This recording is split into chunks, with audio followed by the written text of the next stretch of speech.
Good evening, you beautiful lot. I hope you're all fine and dandy and all well rested. And first of all, I'd like to say sorry about me negativity in the previous posts. This Wellingborough walk stuff is kind of had my head up in wraps. So I have had a couple of days break where I've met up with Stephen Cook from Down the Line Rail, went over to Northampton and found some dismantled railways at the back of Delapre Park, so that was pretty cool. And then yesterday I saw a new engine being delivered to the Northampton and Lamport Railway, which is also cool. You want to see that? Go over to Purple's Railway Adventures. But tonight is the 9th of March and I am at Sir Christopher Hatton School, which actually used to be my old school. So I left Oakway School down on the Hendon Well in 1997 and joined this school after a bit of fussing and fighting, as it was the first year they were doing tests. So we had to get the papers all involved, and yeah, we managed to get in there. So yeah, and I stayed there. I left in 2002. But tonight is the big meeting about our walks, and it is done by our Wellingborough Council. So I did hear that Northamptonshire County Council have turned down the invite, as well as Bovis, Vistry, Bovis in Gallivantry, whatever. So I'm going to go get myself nice and comfy. I won't be commentating, I'll just set up my camera and record the whole lot for you. So bear with me, and I'm going to get in.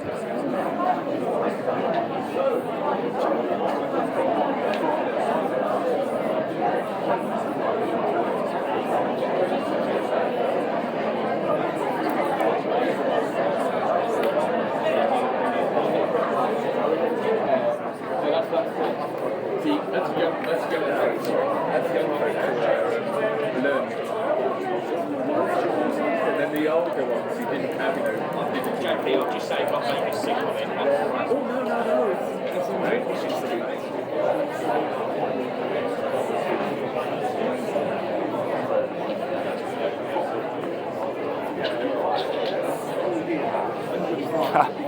Full house. We filled it and some. Well done, Wellingborough. You've done us all proud. Good evening, ladies and gentlemen. So, I'd like to thank you for coming to this extraordinary meeting called on the 8th of March in 2023. What we have before us is any apologies for absence. Councillor Bell, Councillor G. Lorman, Councillor L. Lorman, Councillor Irwin, Councillor Aslam and Councillor Erskine.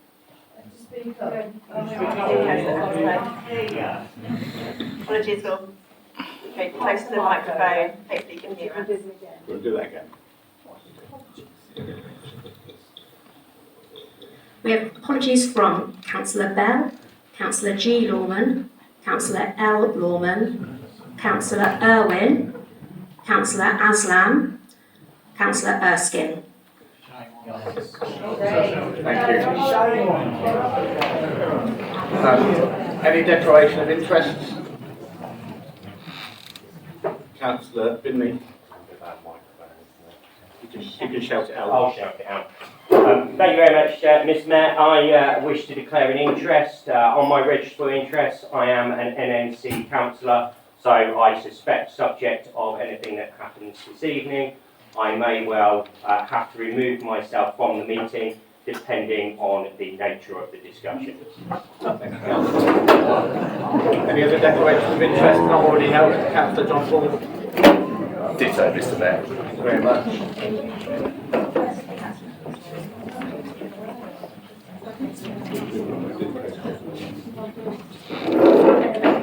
I'm sorry, your declaration. Yes, sorry. Declaring interest as a councillor on North Northampton as well, but I don't think that there is a conflict, and therefore I will be staying in.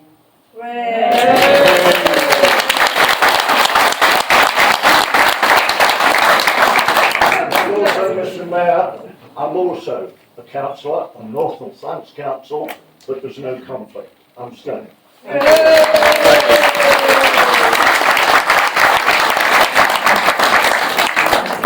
Just finishing up before that is, I am Wellingborough Town Councillor. I am also a North Northamptonshire councillor, and I have no declaration of any interests, and I will stay in the meeting.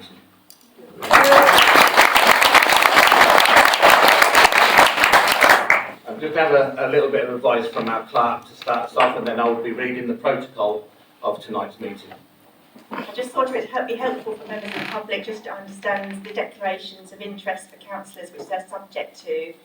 All councillors, when they get elected as a councillor, they sign up to the Code of Conduct. And the Code of Conduct states that they have to declare any interest which they think would prejudice them in any of their decisions. And there's a huge Register of Interest Members form which you can find on our website and on our Northamptonshire Council's website. And in box 2, councillors who are on North Northamptonshire Council have to declare an interest. And it's up to them as a councillor to decide whether their interest is pecuniary at a meeting, which means they have to declare it and leave the room and not take part in any votes. And that's what the councillors have been doing this evening. Thank you very much. So just a quick protocol about tonight, if it may. We welcome the attendance of the press and the public at all council meetings. As this is a meeting of the council, only elected councillors are able to vote and participate in the meeting unless directed by the mayor. We ask that everyone observe silence during the meeting except the speaker to enable everyone to hear, and all speakers are directed to speak by myself, the mayor.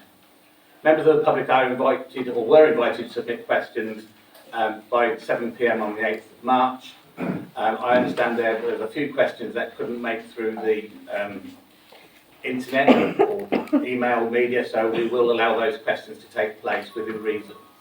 These questions will endeavour to be answered as part of the meeting, but where this is not possible, a written response following the meeting will be requested. Where there are duplicate questions, these will be amalgamated to enable all questions to be heard. I will add on that point there is that at this time we have no representative from Vistry, Stanton Cross. We have no representative apart from the councillors at Wellingborough Town Council who have spoken this morning earlier, and there will be no other members from NNC attending. There will be no members of NNC Planning in attendance. Excuse me, Mr. Mayor. Point of order, that is something I wanted to say later. I am on planning committee with NNC. But you're not here in your role as a planner on NNC. Purely because nobody invited me to the meetings where it was brought up there's going to be 61 trees cut down. That's why. Understood, Councillor Hatton.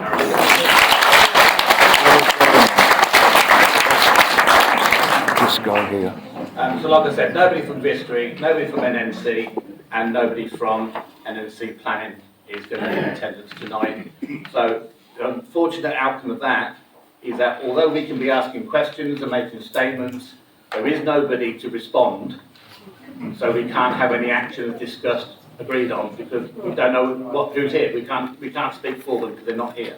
However, every statement and every question raised tonight will be submitted in writing to all three entities, as pre-mentioned. The total period of time designated for public questions is 30 minutes. The meeting will start and be 15 minutes. I'll miss that bit because it's already happened. The public gallery has been designated to accommodate 200 people. This is allocated on the first come first service. For procedures, if a fire alarm is not planned, but if it does happen, the exits are to my left and to our right and into the associated car parks. And the toilets will be back. This meeting will be filmed, so please make it known if on your arrival or even seated now whether you wish to be filmed or not. But I'm saying that the proceedings are being filmed. The filming is taking place at the front of the room, so to give you some privacy at the back. And finally, the Town Council is committed to treating everybody with civility and respect, and we ask that the same is reciprocated by those attending these meetings. The Mayor has the right to remove those not observing this request. If this meeting does, it's like denigrated to such a thing where there's going to be arguing and rows and heckling, then it is quite within our powers and our rules to empty the room. If that doesn't happen, then this council members here will be leaving the room themselves. Please just be polite and civil and listen to the people speaking and don't interrupt, no heckling. Thank you. There's no voting either tonight either, because there's nothing there to vote on. Oh, mobile phones? If anyone's got any mobile phones, please silence them or switch them off. Failure to do so, you will receive a £10 fine for the Mayor's charity.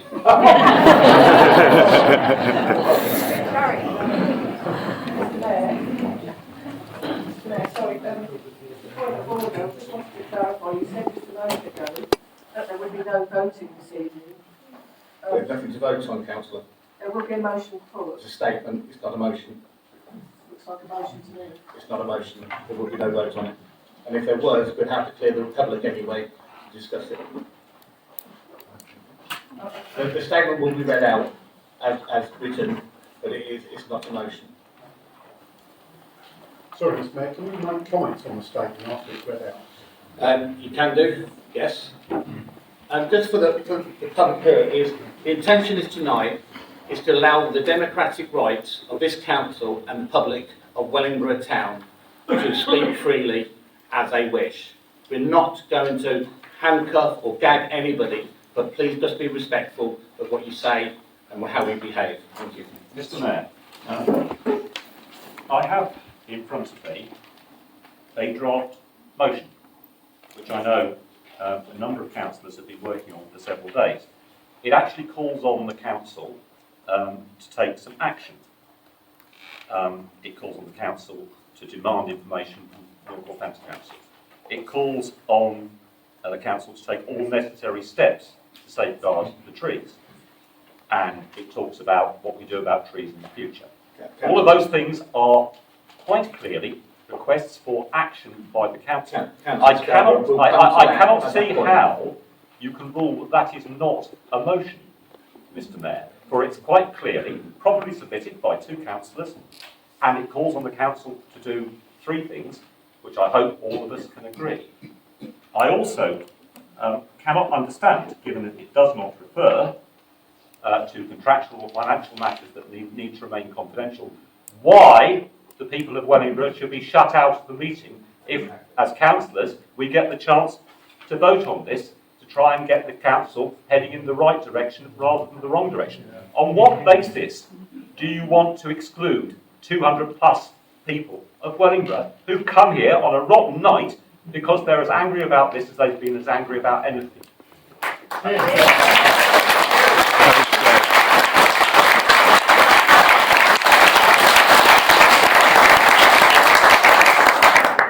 Thank you, Councillor Scarborough. Your comments have been noted at this time. However, we won't be addressing that until we get to that portion of the meeting. So we've got written public questions.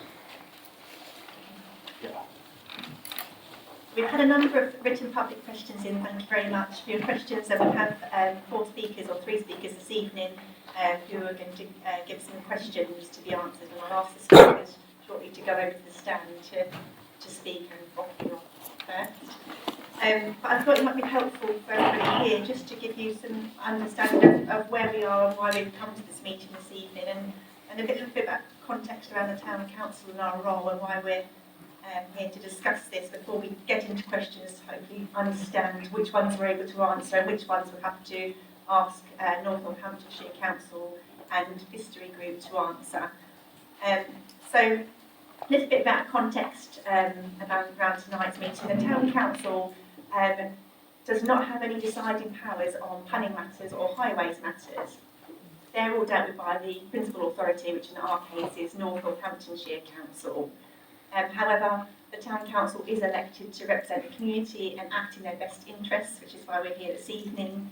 And in relation to these trees, we were notified about the trees being possibly felled and made inquiries to both to North Northamptonshire Council and to History Group to try and understand what planning permissions were in place for these works.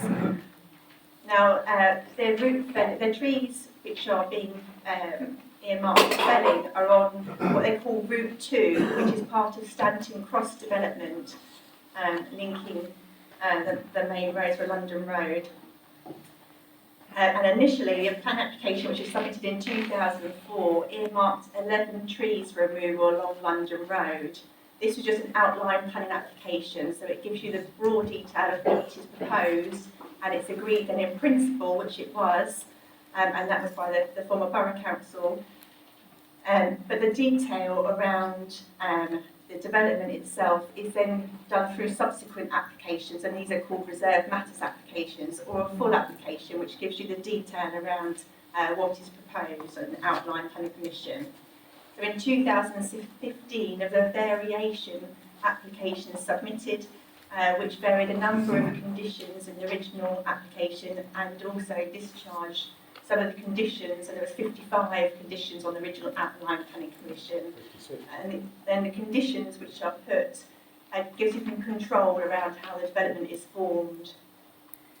So that's the concept of applications. There is lots of applications. If you go on the public planning portal, which is on Northamptonshire website, which is their planning portal, you can see all these documents. They are public documents.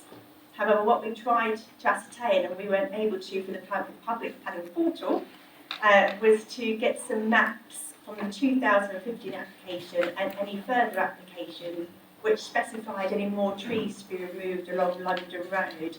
And that's where we came to this point. So we went to Northamptonshire Council to try and try and get some updated maps to show the extra trees.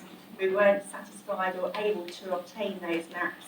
So we went for further inquiries and raised concerns for a formal letter on the 19th of February, which was done by the Mayor as the Chair of the Planning Committee and also the Vice Chair of the Planning Committee with myself. So that's where our investigations led us. I'm unable to give you any more information than that because we haven't been able to obtain any further maps. However, Northamptonshire Council have issued a statement and they have issued a number of press releases to confirm that position, which I'm going to read out, if I may.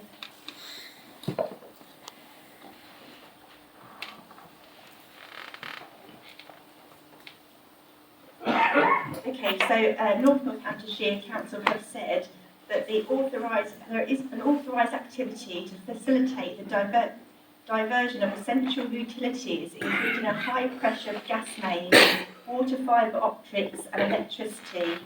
The council, that's Northamptonshire Council, is satisfied that the removal of the trees is an authorised activity. This work does not require the approval of the council, and that's because under the Town and Country Planning Act, Regulation 14, which is under the Tree Preservation Orders as well in 2012, it enables works by a statutory undertaker or their contractor to undertake the works for the trees, including any necessary felling, which is in connection with those utility works. And that statement was issued by Councillor Smithers, who's the leader of Northamptonshire Council, on the 21st of February. As the Mayor has said, Vistry Group were unable to attend the meeting this evening, but they have also issued a statement, which I think would be helpful to read out. So following the outcome of last Friday's meeting, this is Friday the 3rd of March, the meeting between Stanton Cross team, Peterborough MP, the Northamptonshire leader Councillor Jason Smithers, the Chief Executive Rob Bridge, Councillor Jenny Bone and Stanton Cross Developments has committed to holding a public information exhibit later on this month to go through the development proposals in more detail with local residents. Details of this will be issued soon. They have said it would be premature for Stanton Cross team to provide any further updates on the programme of works before this public information exhibition has taken place. And the Stanton Cross team would like to reassure residents that there will be sufficient opportunity to ask questions at this time, and more broadly hear about some of the various enhancements and benefits of the scheme to the people of Wellingborough. The Stanton Cross team understand that the Town Council has asked residents to submit questions in advance, which we have, in advance of tonight's meeting. And whilst they're unable to attend, they are happy for us to share those questions with your consent for the questions, who put them in to go to the Stanton Cross team, and they will help shape the exhibition. I think it's also important to say that there is some confusion about the Town Council's role. We were formed in April 2021, elections held in May 2021. The Town Council is a completely new entity. It has no affiliations or links to the former Borough Council. That was abolished and we were created, and we have very different powers and statutory requirements. And I say the Town Council, we're elected for the community of Wellingborough to represent the best interests of the inhabitants. The Town Council doesn't have any statutory roles apart from providing allotments, but we don't have any statutory allotments in Wellingborough, and so that's why the council are here trying to represent your views as best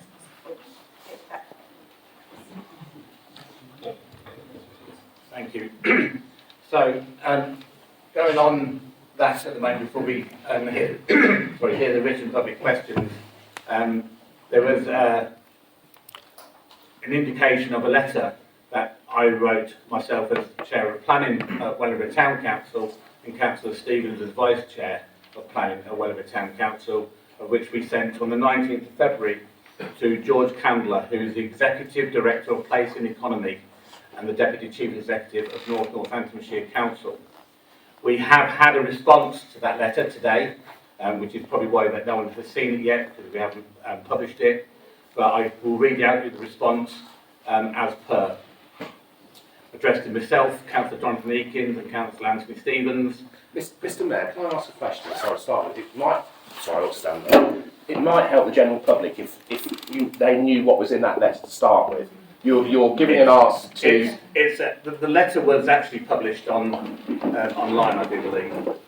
But the briefly, I'll read the first bit of it. But it basically does attest to all the planning applications and matters and variations to the planning up to the period when the trees have started to be felled. So it's a lengthy page, it's 22 pages long, so I won't read it all. But basically it says, further our conversations with the town clerk on Saturday afternoon, we are writing to formally request that Northamptonshire ceases the removal of any trees along Route 2 as part of the Stanton Cross development. We believe the removal of these trees is unlawful and planning permission has not been sought for these works. And then it says, as stated in the attached decision notice for the outline planning permission on WP 2004-0600, section 29, construction routes 2 and 7 shall not commence until the area of compensatory habitat for ecological impacts on the SSSI SPA has been created and completed in accordance with agreed design and scheme, or any amendment to the scheme as approved in writing by the planning authority. And basically, the rest of it follows all the legal jargons and planning applications that have gone in and statements made since we believe the decision was made to give planning consent in December of 2015, 2016, 2018 and 2020 in this time. So we did have an answer back from George Candler, and I will read that. It's not a very long one, so it's only a couple of pages, but I'll read it. Dear Councillor Eakins, Route 2 Stanton Cross. Thank you for your letter dated 19th February 23 regarding the removal of trees associated with the development of Route 2 on Stanton Cross SUE, which is the Sustainable Urban Extension Development of what is now known as Stanton Cross. I note from your letter that you understand Northamptonshire Council are proceeding with the removal of 61 trees along Route 2 of the Stanton Cross development, and your request that NNC ceases the removal of the trees at this location. For clarity, I can confirm that NNC are not responsible for the removal of any trees in this location. The works being undertaken are by contractors working on behalf of the main developer of the SUE, Stanton Cross Developments LLP. As such, I would advise that your request for the cessation of these works should be addressed to the developer rather than the council. I understand from your letter that you believe the works being undertaken to remove the trees are unlawful. NNC has assessed the works being carried out by the developer, which are necessary to facilitate the diversion of essential utilities, including a high-pressure gas main, water, fibre optics and electricity, which will then enable the construction of Route 2. The Council are satisfied that the removal of the trees is lawful under the Town and Country Planning, Tree Preservation, England Regulations 2012, and consequently NNC has no ability to prevent the developer from carrying out these works. There are statements published on the NNC website that explains that further. Having said this, NNC is aware of the concerns and the strength of public feeling in relation to the removal of trees from the land forming part of Route 2. To that end, Councillor Jason Smithers met with Keith Carnegie and Andrew Bloxham from Stanton Cross Developments LLP on Friday the 3rd of March to discuss this issue. Councillor Jason Smithers, for your information, is the leader of Northamptonshire Council. I can also confirm that Peter Bone MP was also in attendance on that meeting. Following a positive meeting, I am pleased to confirm that the developers have agreed to a temporary pause on their current works to enable a wider engagement with our communities on the development of Stanton Cross soon.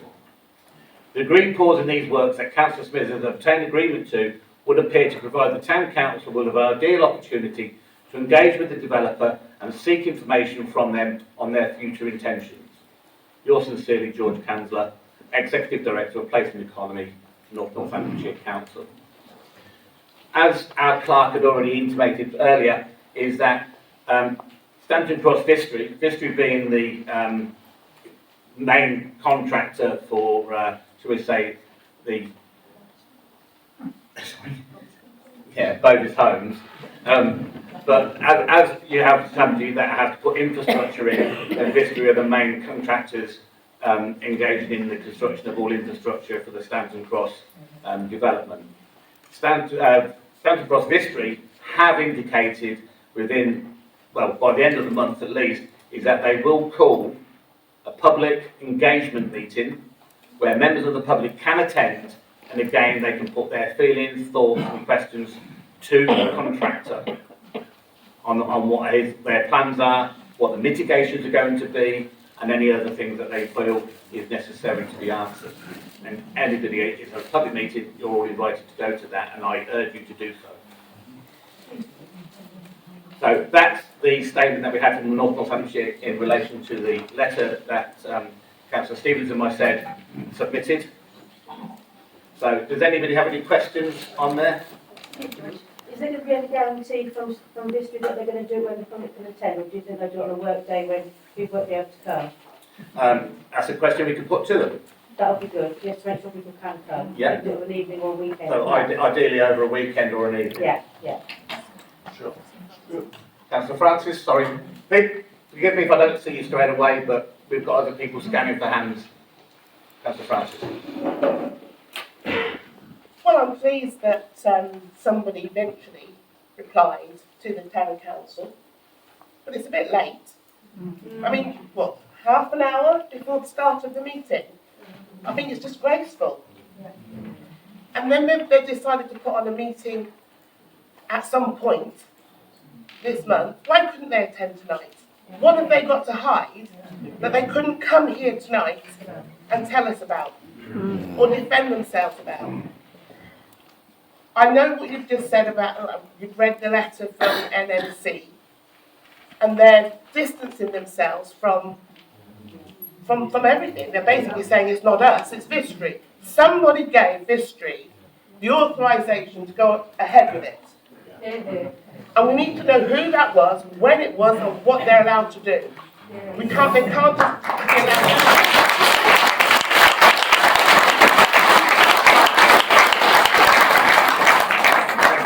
Francis, for the record, is NNC haven't issued any planning consent for the works that have taken place. The planning works and consent given was all done by Wellingborough or Borough Council of Wellingborough, who was a previous sovereign council. When the Borough Council of Wellingborough ceased to be and Northamptonshire took over as a unitary council, they had to adopt all other sovereign councils' decisions, paperwork and all agreements and take them on board. Legally, they had to own them. So I understand where pressure is coming in, and I'm putting pressure on NNC to say that they did this. Trust me, previously we can go back and we prove that the decision was actually made by the Borough Council of Wellingborough and not by NNC. NNC are bound by law to continue that planning consent. Councillor Harrington. Many thanks, Mr. Mayor. You say that there's been nothing passed, there's been no ruling made, and so on and so forth. Planning. All I know is this, and I'm very annoyed about it because I serve on the planning committee, North Northants Council. I'm also the longest serving Wellingborough Council, 32 years I've been serving. And I've never been treated so arrogantly, and this has really upset me and angered me, because a week before the trees were starting to be felled, there was a site viewing. The portfolio holder for North Northants Council for highways, Mr. Graham Lawman, also the leader of this council, not here tonight of course, but he went to this meeting and did not tell me.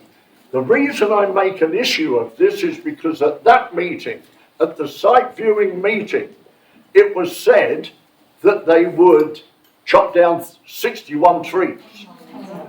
And he said nothing. He said nothing at all. And that man should stand down, in my view, because and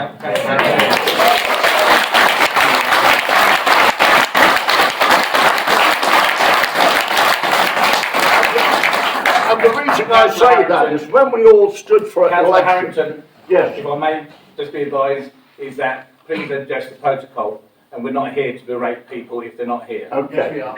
No, I won't say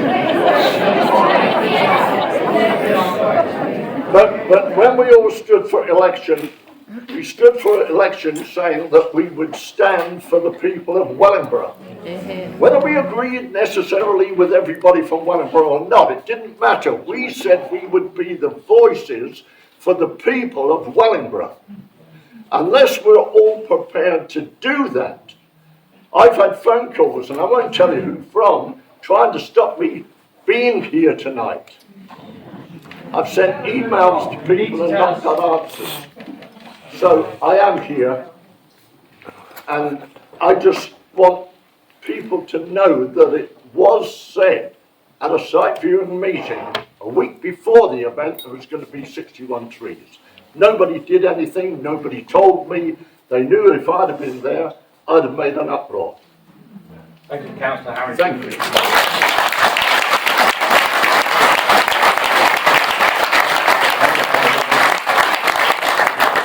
Councillor Scarborough, followed by Councillor Ramsay, and then we will have enough on that. I'm sorry, Councillor John Bullcart, and then we'll move on. Mr. Mayor, Councillor Turner Hawes was before me. That's fine, okay, but again, members of the public, please keep quiet. I don't give way. At this stage, I want to pick up on what this is a point of information about what you said. Point of information about what you said, Mr. Mayor, and it's this. It is simply not correct to say that North Northamptonshire Council has not considered and approved planning applications for Stanton Cross, Wellingborough East. How do I know this? Because I'm on the planning committee at Wellingborough Town Council, and we are consulted on those applications. There's one in at the moment about the community centre and community shops for Stanton Cross, which we supported strongly. So plenty of applications have gone through North Northamptonshire Council. And so it is not true to say that all applications concerning Stanton Cross were dealt with by Wellingborough Borough. They were until we closed down because we were the planning authority. And we dealt with many such applications. It's worth noting that the application we dealt with in 2015 was in outline only, and it required detailed reserved matters applications to subsequently be submitted for all aspects of planning permissions being sought. I was on the planning committee for the whole of that time, and I can assure you that we did not see anything concerning the highway design for Route 2, and I'll tell you why we didn't. Because it was a matter for the Highway Authority, not the Borough Council. The Highway Authority, of course, was Northamptonshire County Council, followed by Northamptonshire Council, who took over their powers. So with the greatest respect to the Mayor, to the best of my memory, it is simply not true that the Wellingborough Planning Committee ever saw anything that had this destruction of the trees. The news of the 61 trees to be lost came like a thunderbolt. Not in our worst nightmares could we have conceived of anything of this sort. I would point out as well, before I sit down, that the bulk of the trees to be felled by Vistry are not on the route of Route 2. They are on London Road, Wellingborough, and on the A509 heading towards Little Urchester. They are nowhere near the junction. Somebody is simply not telling the Mayor, and I would add other people who have asked, the truth. Or perhaps I should say the whole truth about what has been going on. That I believe to be the case, but from the point of view of Wellingborough Borough Planning Committee, we never saw an application of this sort. Never once. We knew about Route 2. We knew there would be minor works to improve the roundabout, which might have cost a few trees.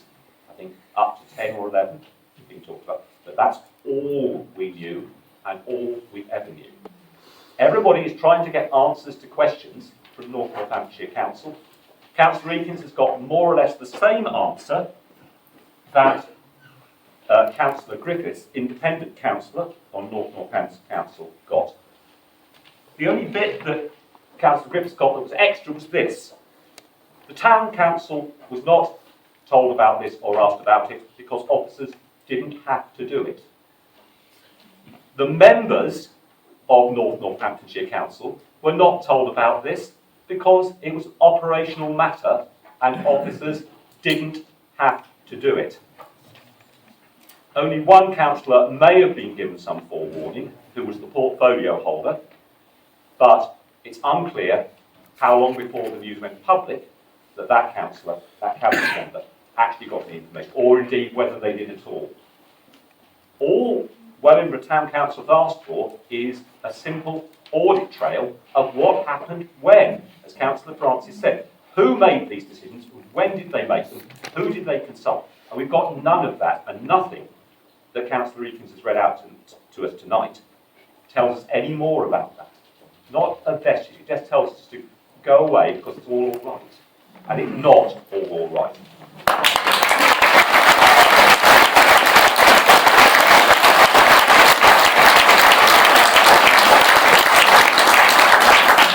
Thank you, Councillor Scarborough, for that. And just for a bit of clarity, Councillor Scarborough was speaking about the time he was on the Borough Council Wellingborough's Planning Committee, not Northamptonshire. And a bit remiss of me, what I'll probably be unclear about was, I was saying about Route 2. Yeah, we have had nothing to do with it, because we've not seen it. Other things of Stanton Cross in its main place is we have had, but Route 2 we've not had. So I do apologise for that. Councillor Turner-Horse.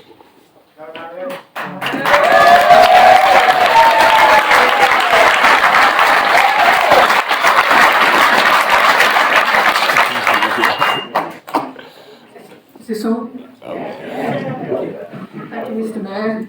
Good evening, everybody. I really welcome the letter from George Candler from NNC, but it is nearly 4 weeks too late. If we'd waited for that reply, all 61 trees would have been felled.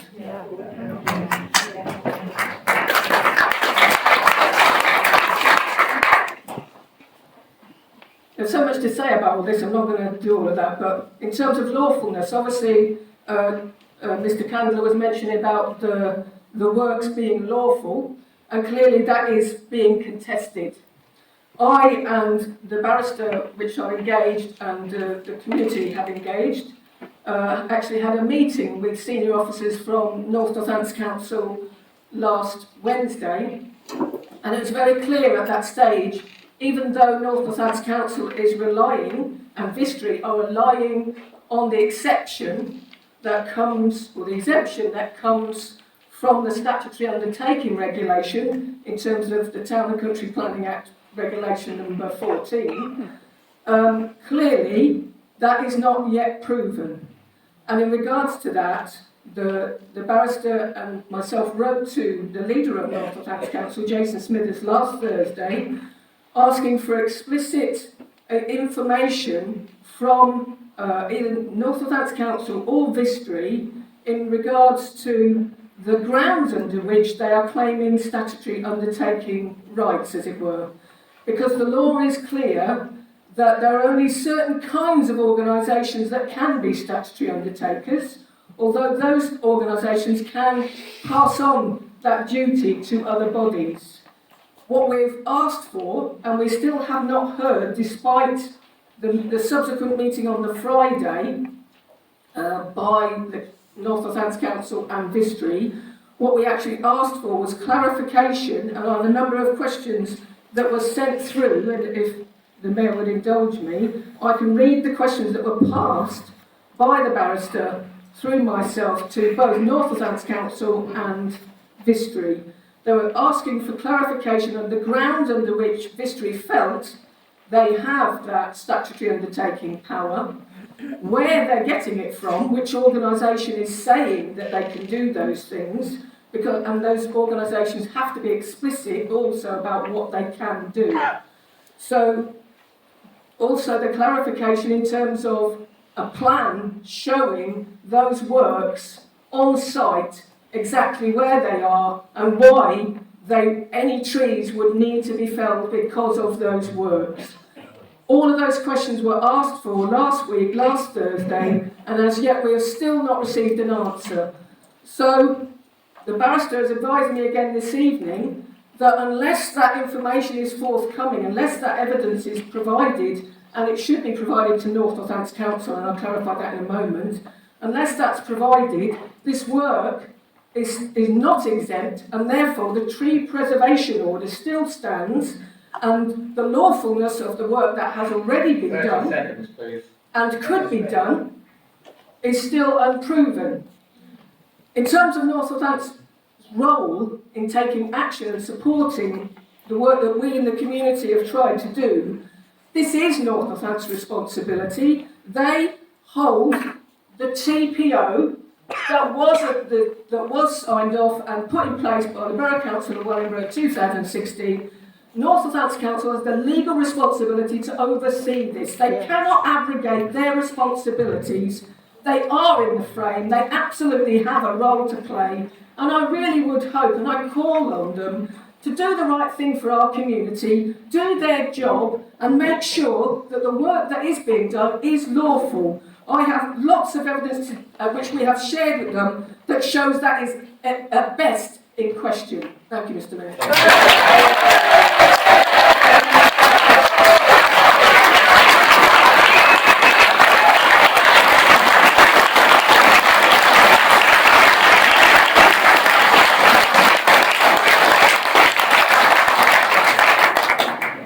Just before Councillor Carr speaks, is that any letter that's sent in for a response to NNC has a statutory 21 days to respond.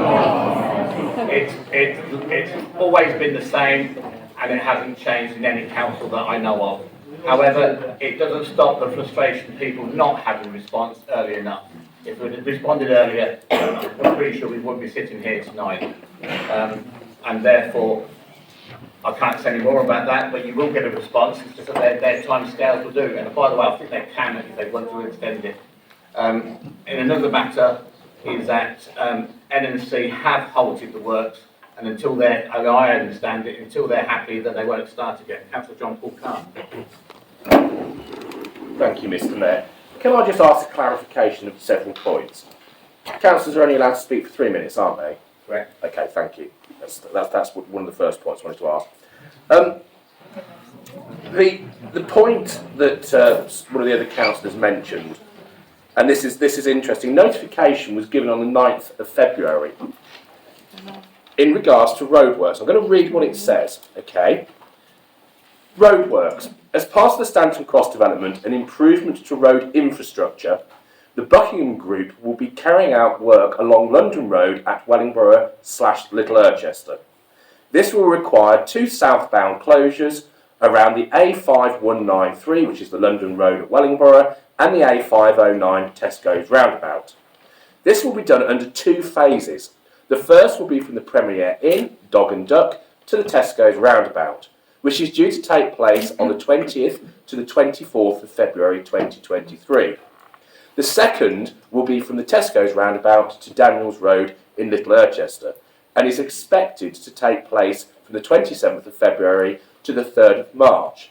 The closures and diversions can be seen here, and there's web links, and if you require more information, there's a phone number of somebody. Nowhere in that notification does it say anything about trees being cut down. Yeah. Okay, nowhere. It doesn't actually tell you exactly what they're doing at all. So that's one of my first questions. Why wasn't there more of a detailed information shared with people about that? Another point I'd like to raise. Explaining the TRO or the works? It's just saying roadworks. Okay, Mr. Mayor. Another point I'd like to raise. Councillor Harrington mentioned a point that Councillor Graham Lorman met with whoever, whatever, several weeks ago when he had that meeting. I'd like to know when, and I'd like to know with who. And I think that is a question to be asked. Now, right? That meeting was held on the 9th of February in company of myself, Councillor Ramslow, Councillor Wetherill, Councillor Ward, and Councillor Lorman, all of NMC. And is that... I do understand that other councillors were invited, but either didn't turn up or didn't reply that they would. And I wasn't. So, the only people who were invited were councillors from Croydon and Swansea Division. So that's myself, Tim Allibone and Philip Irwin, who didn't attend, and councillors from Findon Ward, which is yourself, no, not yourself, sorry. Yourself, Andrew Wetherill and Malcolm Ward. Yeah, so we were there. And they were NNC councillors because, and basically the meeting was about, had we got any ideas of what trees to plant once they cut the 61 down? That's what they were asking. It wasn't any sort of consultation or any information. It was purely to do with, you've got this bit of land over here, the roundabout's going into this horse field, you'll have this swathe of land, what would you like us to plant? And we were so gobsmacked at this idea of 61 trees being cut down that we were speechless, totally speechless. I don't know whether Councillor Lorman was speechless, well he was speechless, but I don't know whether he was surprised. I don't know if he was surprised by it, but the rest of us were. And I'm sorry that other councillors weren't able to be there, but it was the invitation only went out to those councillors. I don't know why you weren't invited. In Councillor Allenbo's defence, he was at a funeral, so he couldn't make it. And I'll say on that meeting, the only drawings that were available for us to see as members were on Vistra's iPad. Yeah. So can I carry on asking some questions then, Mr. Mayor? So so it was just Vistry who were there? Yeah. There was no NNC officers there present? Okay. And who from Vistry was present? Chris Tompkins was the... And who is Chris Tompkins? He's a project... He's the project manager coordinator for the infrastructure at Stanton Cross. Okay, thank you very much. All right.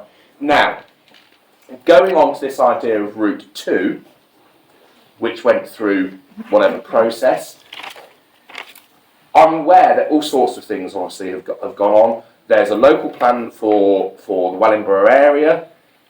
One thing I just want to make clear, when people say about the embankment road being a dual carriageway, it is not a dual carriageway like the A45. Is that correct, Mr. Mayor? That's correct.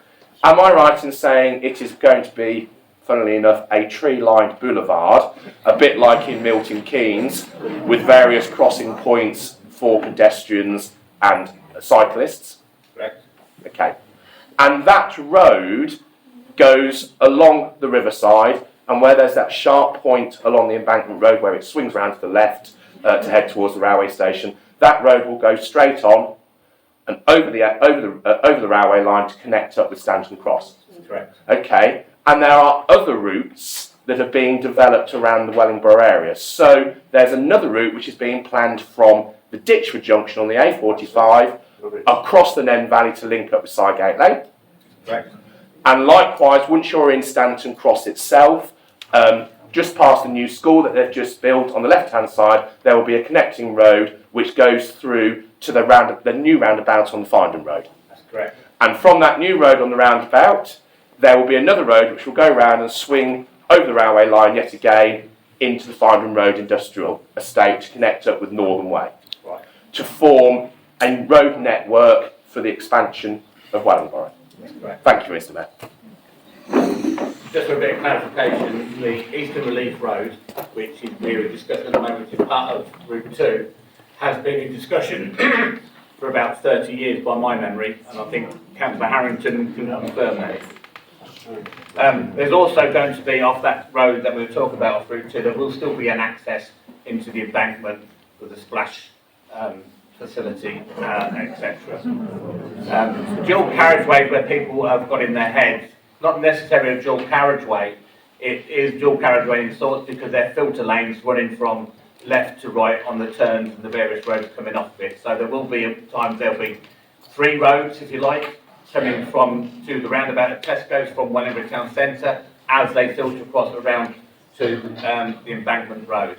So it's not a dual carriageway, as Councillor Carr quite rightly said, as what we would envisage what a dual carriageway is. So for any sort of clarification. Councillor Smith. Thank you, Mr. Mayor. But from Councillor Turner-Hall's and Councillor Scarborough's comments, the original environmental statement talks about, I believe, 11 trees to be felled. Yep. In the 2015 variation of planning permission, which I have here, there are 56 conditions attached to that. Condition 8 states, apart from the early blurb, no variation shall be made without the prior written approval of the local planning authority, which approval will not be given if, in the reasonable opinion of the council, the proposed variation creates new environmental impacts which exceed the range or scale of those assessed and measured in the environmental statement. That was 11 trees. We've jumped to 61 trees. It asks here and says that no planning will be given. Where is the document that jumps from 11 trees to 61 trees? Who signed off on that document? And when was that done? It is not true.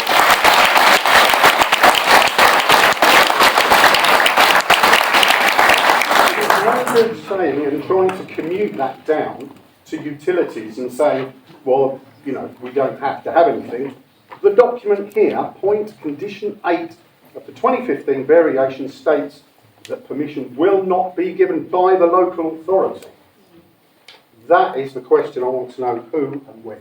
So, Councillor Smith, in answer to your question of roundabout, I can say the letter that Councillor Stevens and myself sent to NNC saying that it may be unlawful what they're doing.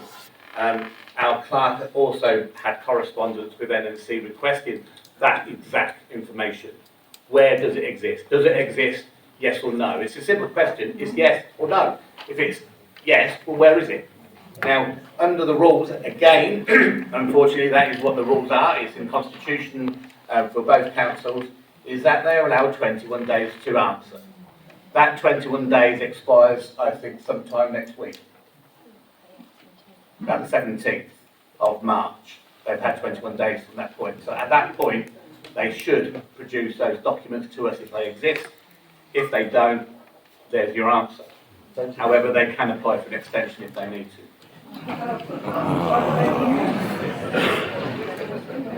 So thank you very much for the councillors for their questions and statements. We'd like to open it up to the speakers first. Rocky is first. may I remind you that you do have 3 minutes, and I'll give you a little bit of a nudge when you're nearing your time. But I am generous. Thank you so much. Good evening, Good evening, fellow Wellingboroughians. My name is Rocky Coles, and I'm a professional horticulturist and also a member of the Chartered Institute of Horticulture. Northamptonshire Council declared a climate emergency in 2021, adopting the UK government's set of recommendations to reduce emissions, adapt to current and future impacts of climate change, to raise awareness in communities to the causes of and the impact of climate change. So, why has it permitted the illegal felling of 61 mature lime trees in lieu of a new and necessary carriageway, which goes against the points in its legal legislation? The mature lime trees are part of Wellingborough's Green Corridor. By that, I mean a strip of land that supports sufficient habitat to support wildlife within an urban environment. It connects the Nen Valley wetlands, Irchester Country Park, and the wider countryside through to the town centre and beyond. Cutting these trees down will detrimentally impact wildlife, removing its safe space of passage between both sides of the roundabout. It is a vital route for birds, insects and mammals.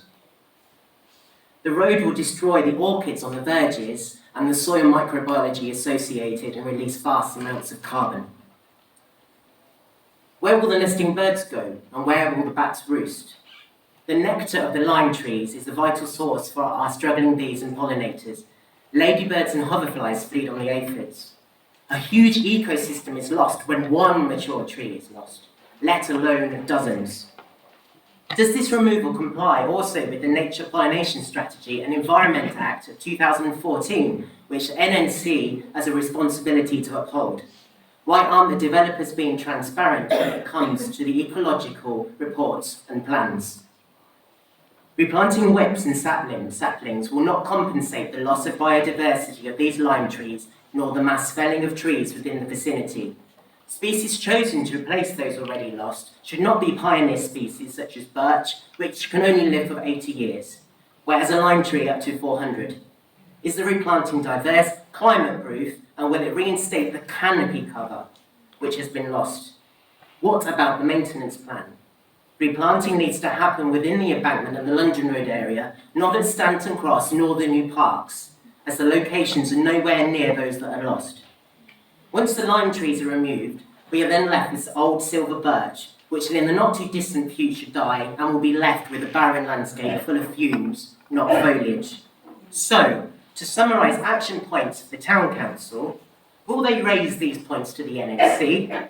Will they commit to saving the trees left and strengthen protection of all the trees in the town with a robust and fully costed protection and replanting plan? And will they hold the developers and the NNC to account of their actions, failings, and lack of transparency? Save our trees!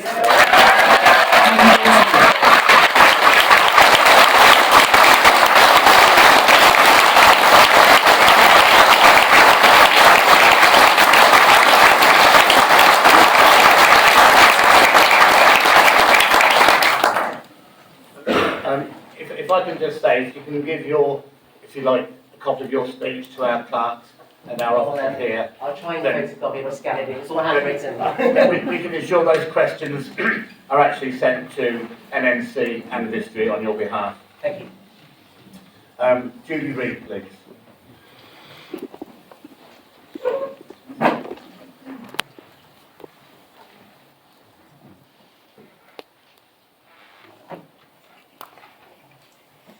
You out there today. It's quite scary. Good evening, everyone. My name is Julie Reid. The previous leader of BCW recently wrote, "We did not envisage more than 11 trees being felled." And Councillor Jason Smithers finished off his interview with BBC Radio Northampton saying, "We learn from this and move on." Both of these statements indicate mistakes were made, or the planning department was misled. There is a plethora of newspaper reports from around the country citing Bovis Vistry Group either indiscriminately felling trees or ripping out hedgerows, resulting in litigation or angered residents having their localities decimated in the name of progress and profit. I name Collingtree, Basingstoke, Bristol, Bridport, Macclesfield, Stafford, defective housing in Milton Keynes and Maidstone. Need I go on? These are all Vistry Group developments. Our local ecology group is consistently frustrated with the lack of response and openness from Vistry Group Bovis Homes. This is an extract from an email I received from the Wildlife Trust for Bedfordshire, Cambridgeshire and Northamptonshire. As reserved matters applications have come up for consultation, which are for parts of the Stanton Cross development closer to the Special Protection Area, SPA, we have repeatedly objected, raising concerns about impacts on the SPA and wildlife protection aspects of the development, which have not been put in place as promised. We have also raised our concerns directly with the developer. Unfortunately, I fear that the issues that have come to light in the last few days concerning the lime trees at Wellingborough Walks are part of a wider disregard to wildlife aspects. The Vistry Group has trampled on so many communities and will continue to do so. I ask the NNC and WTC that we do not learn from this and move on. We learn from this and make a change for good now. Our trees are still under threat. So I urge the WTC to support this request, look for ways to stop the felling of further trees. This is our heritage. Let us save it for our children's heritage too. Thank you for listening.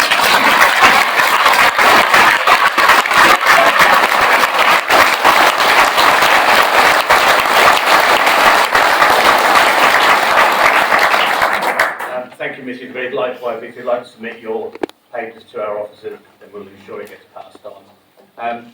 For our ignorance, we have a Brenda. I don't know if there's a Brenda here to speak. No, right, she just left Brenda and it was just an email and that's all it was signed off for, but she's obviously not here. But Kevin Allen, please. Good evening, everybody. Hi, Kevin. Can you hear me all right?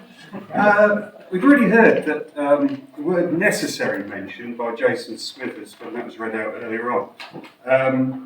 And it's an important word that's used in the legislation that allows a statutory undertaker to fell a tree if it's necessary, very important word, necessary, to route a gas pipe, an electricity cable, a water main, because there's no other viable alternative. So that's very important, that word necessary. Now, we've had quite a lot of help over the last few weeks, and we've actually acquired some maps which you wouldn't be able to get with your normal news agent. One is the gas pipe. Sorry? Can you clarify your role and position?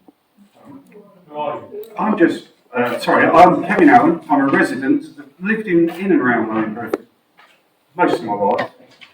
And my neighbour down the road got me involved in this, I guess it's a protest. I've never protested in my life. Am I using up my 3 minutes just answering these questions? Last time I protested was when I got grounded for failing all my Mocco lanes. So, anyway, we knew there were gas pipes that run under the trees we're talking about. So we're talking about the trees from Tesco's roundabout to the bridge. Vistry claim they need to fell the whole lot. Marion and her merry band of protesters, with the aid of a barrister who goes up trees, have managed to prevent all but one of those trees from being felled so far. So we know there's gas pipes running under the trees. The big one that brings the gas into Wellingborough has got to be enlarged because there's 8,000 houses being built. There's also large power cables that run both sides of the road, and there's also a gas pipe that runs down the middle of the trees, which might surprise you all, because in the late 70s, when they built the A45, And if you remember, those of you who lived here then, they put a dual carriageway in front of where Tesco's is. There was all the development on that site. The roundabout replaced the old traffic light crossroads that was there years ago. And the work they had to do then was the statutory undertaker had to redirect large gas pipes, put in new gas pipes because it seemed a sensible thing to do at the time. There were 33,000 volts. There's one 33,000 volt cable that goes under these trees that goes from the substation behind Tesco's to the substation in Irchester. There are several 11,000 volt cables that run either side of the road. Some of them pass very close to the trees. So these are all utilities. The work is carried out by a statutory undertaker. Now the difference is that in the late 1970s, the statutory undertakers were East Midlands Electricity Board, whatever the gas board was called at the time, and they were state-owned. So they had no requirement to make huge bottom-line profits or pay dividends out to shareholders. Now the difference now is the statutory undertakers are Cadence, who do the gas. This is one of their maps. And then we've got National Grid, which we've all heard of. But these are private companies now. You can buy shares in them if you want to.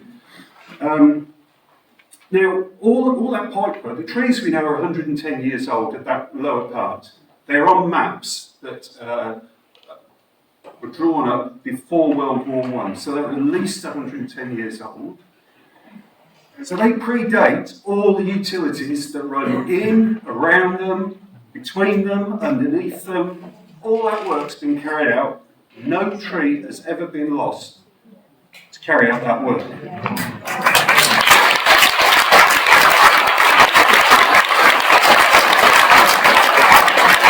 Now there are two trees that are missing. One got blown down a few years ago and had to be cut down, unfortunately.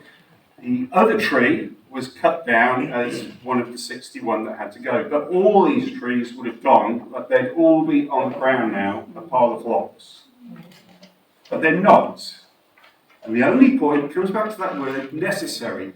How come 40 odd years ago, people managed to lay a big gas pipe, high voltage cabling, there's loads of telecommunications cables, there's a water main on the other side of the road. Can you sum up, please, Mr. Graham? No tree was lost, and now apparently it can't be done without felling all the trees. I suggest that is abuse of the power of the statutory undertaker, using their exemption to do the work as efficiently, therefore as cheaply, therefore as profitably as they can.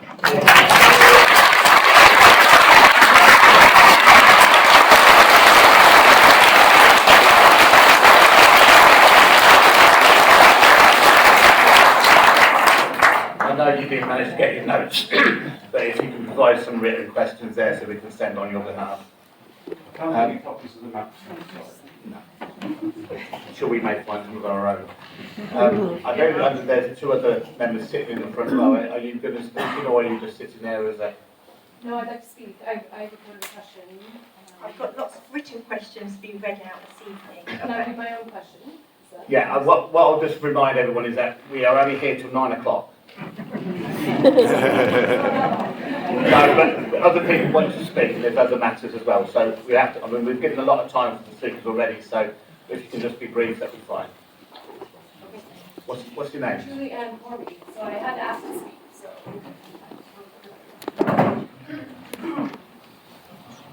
Thank you, Mr. Mayor, councillors. Hello, my name is Julie Ann Corby. I've lived in the town for only 5 years, and I'm a trained architect. I also happen to have 2 small children at home. We, as the residents of this town, should not have to accept this steamroller design and development approach. What has happened with the trees that have been felled is unacceptable for many reasons, least not the historical, economic, aesthetic, and environmental, to name a few. We need to have a serious discussion of local mitigations. What about social and cultural damage already done to the walks, the historic tree-lined avenue, and the grand entrance of our town? This is not just about planting hundreds of new small saplings somewhere else and establishing a new country park across town.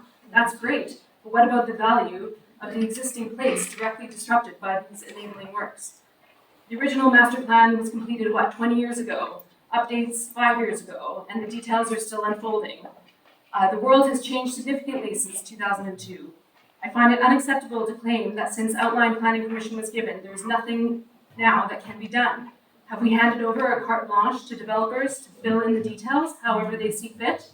The process is discharging conditions, reserved matters. This has been less than transparent, nor accessible, and I very much welcome the upcoming public engagement. However, still waiting for more details about this. Will more trees be felled in the meantime? As we have learned, the level of detail that is now being executed is not aligned with what councillors originally thought they were approving, nor what the environmental impact statements and reports were based upon. It was 11 or 12, not 60 trees. We, as a community, and you, our town council, and as our elected representatives, I implore you to hold the developers to account and not to accept this.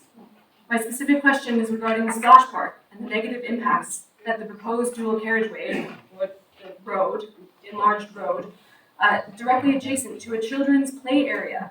When will the public be presented with a mediation strategy to buffer the noise, the air pollution for this larger roundabout, full of idling cars? Like, what century do we live in?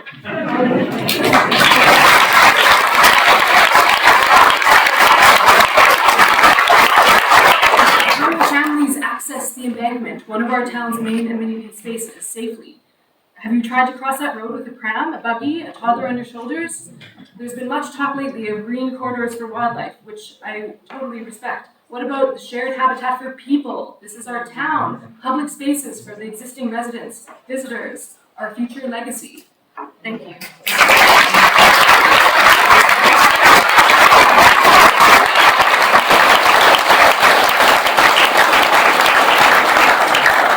Thank you, and likewise, if you provide your questions, then we can forward them on. Are you here to speak as well, or are you? Yes. Yes, please. Yep. Can you just give your name for the record, please? Thank you. I'm Julie Robinson, lifetime Wellingborough resident. I'm representing family and friends who cannot be here tonight or deeply upset by the felling of the trees. Part of the tree preservation order legislation is to reinstate as closely as possible after any removal works.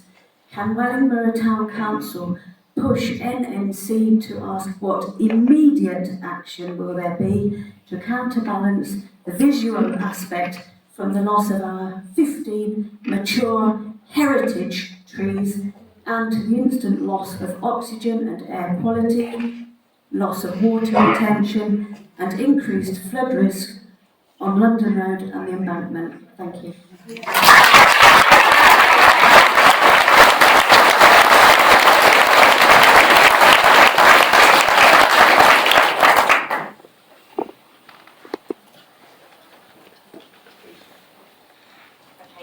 That's come to the end of our speakers. I apologise, I didn't have you down as a speaker, but on my different list, so I do apologise. We've had lots of questions in from the public. Thank you very much for those, and I'll read them out so that everyone's aware and we're able to answer them, but otherwise we'll pass them on to the relevant organisations. So the first one's from Carol. Where is the evidence that a slip road is needed to join the road to Chester? She believes it's not needed. Julie Adams has said, are the lime trees that form Wellingborough walks failed due to the new roads being created or gas pipes being laid? If it is due to the new roads, surely there are detailed plans to show which need to be removed and why. If it is due to the gas pipes, then Caden, which we've always referred to this evening as the gas provider, have said that they do not require trees to be removed as they always work around them. Plus, they have not drawn up any plans for the work yet and are not due to start works for over a year. Clarification on the reason would much be appreciated, along with the proof of legalities that would enable this. I don't know if Julie's present in the room this evening, but I don't know where that information has come from. That's purely her question and her understanding. Can I just say, that's what somebody from Caden told me 2 weeks ago. It took me about 3 days to talk to somebody, but they told me they've got to enlarge the pipe, they've got to put the new pipe across. They haven't designed, I've pushed them to tell me as much detail, and in the end they said, we can't tell you the specification of the product, the route it's going to take, because we haven't designed it yet. And it will be at least 12 months before we start the work. And that's from Caelan. Thank you. That's, I think these are the points that we can certainly, as a town council, take on for clarification. Freddie, who's here tonight for Paris, was the amendment in 2008 contract debated by the council? If not, why not? She was referred to the former borough council at the time. I'm not able to answer that question this evening. I don't know the answer to that. I'll not be able to find that one out. Andrew Hunt is here this evening. Planning permission was granted by Wellingborough Borough Council for 12 trees only, with a tree preservation order on them. Yet 14 trees have been cut down, and it could be up to 61 trees. Can North Northants Council show which document or paperwork shows these TPOs which have been legally removed by North Northants Council? As a North Northants statement, they are bound by the Wellingborough Borough Council Planning Commission, which only has 12 trees to be cut down. I think that's a question that has been raised by the town council, as well as to understand which trees have been removed and why. But as we understand it, only one has been cut down and one has been topped. Okay, put it like that. So yes, that's certainly something that the town council have to seek to try and get clarification on. Judith has asked a question. The Wellingborough Civic Society wish to ask the following questions. Is there a document available that shows the trees which are to be felled, and is there a delisting document? How is it that so few people, apparently councillors, knew the planning permission of these trees on the walks could be felled to make way for a new road? If more people had realised the enormity of this, there would have been an opposition sooner, especially from the society. Yeah, I think that's we've covered this evening. Sarah Pearson, although it was at Wellingborough Borough Council that first started the planning process for this work, North Northamptonshire Council inherited decisions and are responsible for ensuring their proper implementation. Why did they fail to do this so badly? What mitigation is in place for the loss of so many mature trees? Will the areas be easily accessible from Wellingborough Town side of the river/railway as the walks? Is there actually a net biodiversity gain from the proposed mitigation measures? And are the mitigation measures suitable for the floodplain? Both North Northants Council and Vistry have admirable environmental aims on their website. Will we see these in action? Will we be able to see the results of the ecological surveys carried out in advance of the work commencing? Have any alternatives to the new roundabout been considered?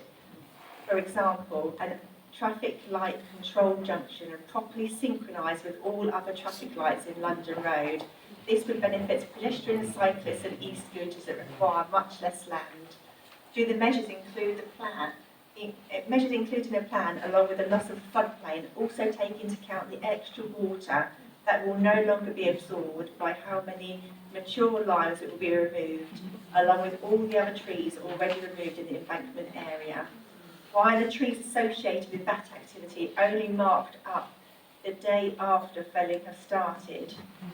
What are the provisions in the plans for pedestrians, cyclists and e-scooters, now an important means of transport in Wellingborough? If there are going to be multiple pelican crossings, please can they be safer than the ones on Cynic Road, Midland Road and Elsdon Road Junction? Why has this work been surrounded by secrecy? These trees are not marked with notices saying they are due to be felled. The road closure was granted at such short notice with a temporary TRO.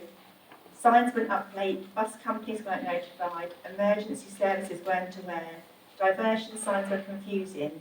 Access to the footpath to Little Urchester was removed and temporary footpath not opened until an hour and a half later. What was the purpose of this intentionally imposed chaos?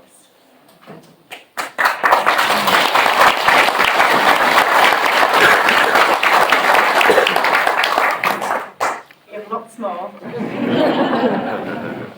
And I'll go over the ones which we haven't covered already in the other points on the other questions. So this one's from Marina. When the BS 5837 tree survey, which is an arboricultural impact assessment required by local authorities prior to construction, conducted on these trees. So when was it? Sorry. It's valid for 12 months. Is it valid? Who saw the document? Why is the document not in the public domain? What is the root protection area around the trees that aren't being removed? Is this being maintained? As a Wildlife and Countryside Act states that it's illegal to disturb nesting birds, a nesting survey is required before any vegetation is removed for development within a 24 to 48 hour period. So when was the nesting bird survey conducted and qualified by an ecologist? Why were these documents not in the public domain? What is the mitigation if a nesting bird was found?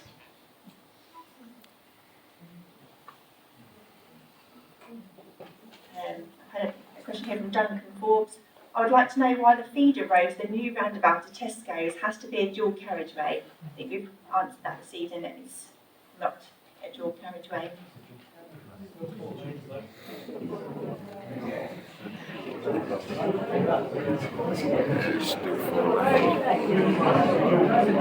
Or not answered. Still for clarification. Excuse me, clarification. A dual carriageway by law is just 2 lanes of traffic flowing against each other with either a boundary or a fence in between, or barriers. So sort of like the A45 or motorways, which are 3 lanes, but that's what would be. There's got to be a median in the middle of the split of the 2 carriageways. Therefore, the roads suggested there aren't dual carriageways, they are just transit roads. They're not 4 lanes, or we've got there 4 lanes, we turn left and right. So I'll carry on with the questions that we've had here in writing to answer any other points, well, to go to the other questions which we haven't already covered in the other questions submitted. The National Planning Policy Framework, Section 15, paragraph 174 states planning policies and decisions should contribute to enhance the natural and local environment by minimising impacts on providing net gains for biodiversity, including establishing coherent ecological networks that are resilient to the current and future pressures. The National Planning Policy Framework goes on to say that in paragraph 180, when determining planning applications, local authorities should apply the following principles. A. If a significant harm to biodiversity resulting from a development cannot be avoided through locating on an alternative site with less harmful impacts, adequately mitigated as a last resort compensated for them, Planning Commission should be refused. The Northamptonshire Joint Core Strategy of 2011 to 2031 makes a similar point in reference to safeguarding green infrastructure corridors by not permitting development which threatens their integrity and that of the overall green infrastructure network. It's hard to see how felling a large number of mature lime trees, the grubbing out of nearby hedgerows and scrub woodland, and the felling of the number of mature trees and the loss of an area aligns with this. Bearing in mind that was any environmental impact survey undertaken in relation to specific part of Stanton Cross development, or is there a wider survey which the environmental aspects of a particular portion can be clearly identified? In relation to this, what is the habitat net loss and what is the net gain, either on-site or off-site elsewhere, under this aspect of the Stanton Cross development? If one is undertaken, did this occur as such surveys are time limited and cannot be relied on for the planning process if more than 2 years old? Are there any populations of the GK area, for instance, within 200 metres of the planned route, and are these mobile creatures? That's from Colin Shepherd. Again, these are questions that we have asked as a town council to North Northamptonshire to try and understand the environmental ecological surveys. Katrina submitted a question. We of people Wellingborough love the walks going down the river. These trees shelter us in hot weather, provide a peaceful walk from the road, and most of it. The walks are a feature in our town, and we don't want them removed. Can you raise them back to the town council at the meeting of 9th March to determine whether it's all legal and can be stopped? all the other questions have covered in the following points. A lot relate to the questions around the ecological surveys, the bat surveys, the bird surveys, the mitigation works, and also the maps stating the map stating what trees are going to come down, and the authority given for removal. Thank you.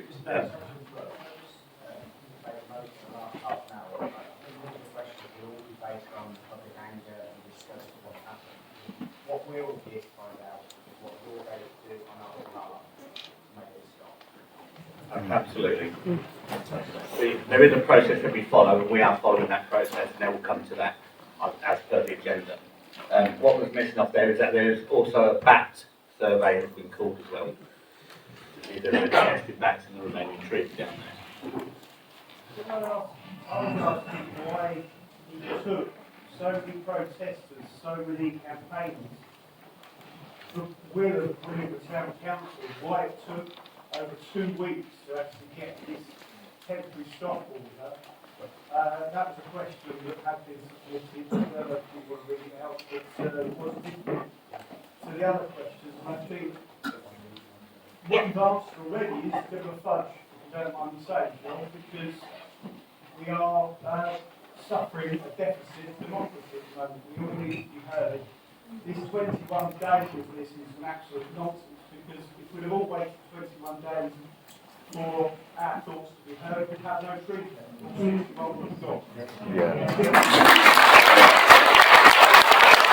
that was words from Jonathan Hornet, the Wellingborough Eco Group. I appreciate what you're saying, Jonathan, but all we're saying is that as a Wellingborough Town Council, we have rules and programmes to follow. We have sent letters to NNC. The planning letter that myself and Councillor Stevens said made it very clear in our position back there, and I think that was sent before any trees were cut down. So we are on it, and we were on it. And I can tell you now that there's at least 2 councillors in this room, Councillor Scarborough and myself, that in 2015 stood up and said there was not enough information given on the planning reasons, and we asked to put an amendment that we can defer it until we do know the words, we do know what's going on, we have the proper information in front of us and the proper drawings. It went to a vote, and ultimately we lost that vote. I don't think there's anybody in this room thanking you for that, but what I'm saying to you is, without people jumping in front of lorries, which I may or may not have done.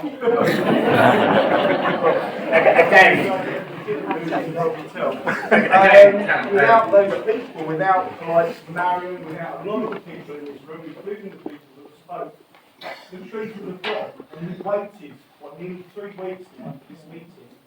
I can say one thing, Jonathan, is that as soon as we had that meeting with Councillor Anslow, myself, Reverell, Ward and Lawman on the 9th of February, none of us knew that any of those trees were coming down at all. We were just in complete darkness. Nobody knew about it. There was no discussion with us, and I think it's already been made clear is that the officers, whoever they were, deemed that we didn't need to know. But on that meeting, when we learned that for the very first time that 61 trees were about to be felled, then, shall we just say, the pin was pulled. Because from that day on, it went viral, it went nuclear, that all the people in this room, and many others, were willing to stand up for what they believed was a correct cause. And we're not here to dispute any of that. What we're trying to find out is, on your behalf, this town council is your town council, and we're trying to find, to the best of our ability, the information and the plans, the drawings, the consents that we all look for, including every single councillor in this room. And we don't know those answers, but we are asking them in all the powers that we have at Wellingborough Town Council to get them. And all we're saying is by law, they have 21 days to answer. And so can you assure that no trees will be cut down until you know those answers? Yeah, I mean, there is a public protocol, but I'm trying to use my powers as mayor as lack as I possibly can. The undertaking that we have from NNC and Vistry and our MP Peter Bone, who clearly have said halt all works.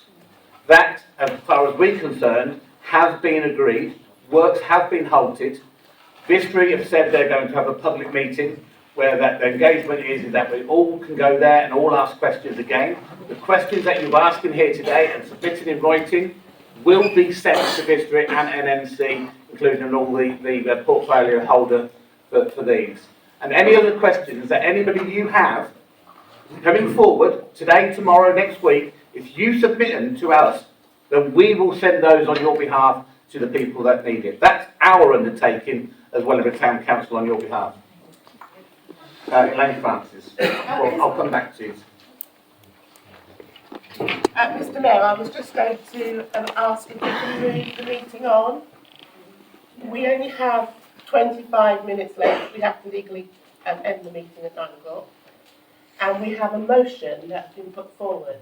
The point of the motion is to discuss what we as Wellingborough Town Council are going to do after this meeting. I think it's really important that we agree and we discuss the motion tonight. So if we can move on to that section, that would be great. Thank you. Yeah. Thank you, Councillor. Yeah, well said.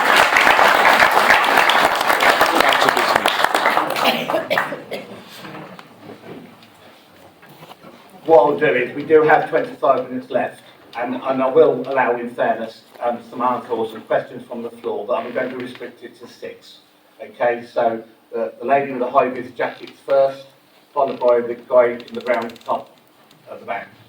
Mr. Mayor, can I just ask for an assurance from you and councillors here tonight that when Vistry holds this event, that as many town councillors as possible come along to support the people of Wellingborough in our fight to get them to give us our answers that we want, please?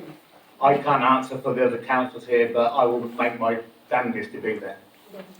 Surely if you can't... Sorry, just wait, the chap with the brown jumper at the back. Thank you. I don't fully understand all the planning legislation in the country. So my understanding is the planning application is to be given by the local authority on behalf of the Secretary of State. So we can't change planning gates, and it would probably end up being important.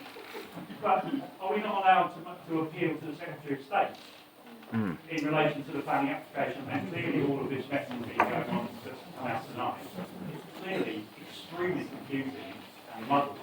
Should the Secretary of State not be sent an appeal and asked to put stuff on the works and convene an inquiry? The short answer there is, I do know that Peter Bone MP has already mentioned this in the Commons, the House of Commons, about the issues that are going on here, and I understand from his office that he is doing work down there to make sure that some legislation comes out. I can't know what he's doing because obviously I'm not privy to those questions. Just the guy with the padded jacket there. Hello, my name's John Ball. I live about 200 metres from the proposed road. I've also been down at the protest with my almost 3-year-old and my wife, where we were literally read the Right Act. One organisation that hasn't been mentioned tonight is Northamptonshire Police. And that is how we and my 3-year-old were criminalised by the police, who policed by consent. Well, they didn't have my consent that day, I'm afraid. And I've literally fought for this country for the right to freedom of speech and protest, which I did on numerous occasions for that day. So, on behalf of my fellow Wellingborough residents and the kindness of strangers, including those that went up a tree, I think the Northamptonshire Police owe us, the people of Wellingborough, an apology. I'm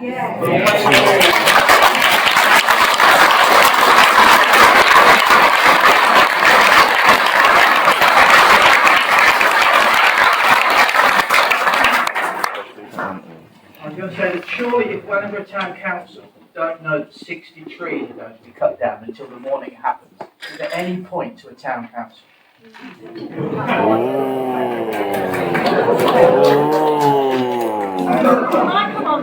I think what you need to do is really actually look at what Wellingborough Town Council does do on your behalf and the council. You don't have the power to understand 60 trees are going to be cut down on. We don't have the power, is that we didn't know, we weren't told. You don't have the power to know. The lack of respect from NNC towards them, because they didn't know. Yeah.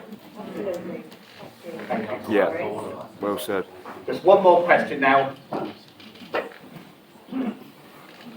Earlier on, you mentioned that the back on the 509.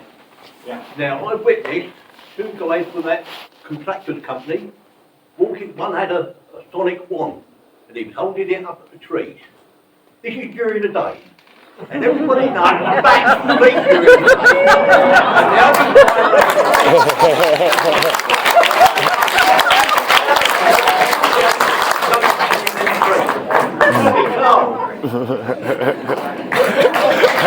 Well said. Then let's talk in their sleep. Sorry, we haven't got any more time now. We haven't got a bit of business to do. So the next item, item 4, is where we approve the minutes of the full council held on the 17th of January 2023. Close, Mr. Mayor. Thank you. Seconder, Councillor, so proposed Councillor John Paul Carr and seconded by Councillor Scarborough. Those in favour? Unanimous. Thank you very much. Wow. Moving on to item 5, tree felling on Route 2. The first part portion of that is to hear from Vistry Group on the works associated with the creation of Route 2. Here we go. They're not here. Moving on to item B, on tree felling Route 2, is hear from Northamptonshire Council on approval requirements for the scheme, including what has been approved so far and what further approval is required. They're not here. Moving on to C, which is to consider as a town council any further action required. Now, we have received what is being described as a motion. The motion was late in coming to council. Under the rules, it should have been here 5 days ago. However, we've waived that, or I've waived that as mayor, if I'm allowed to allow that to be heard.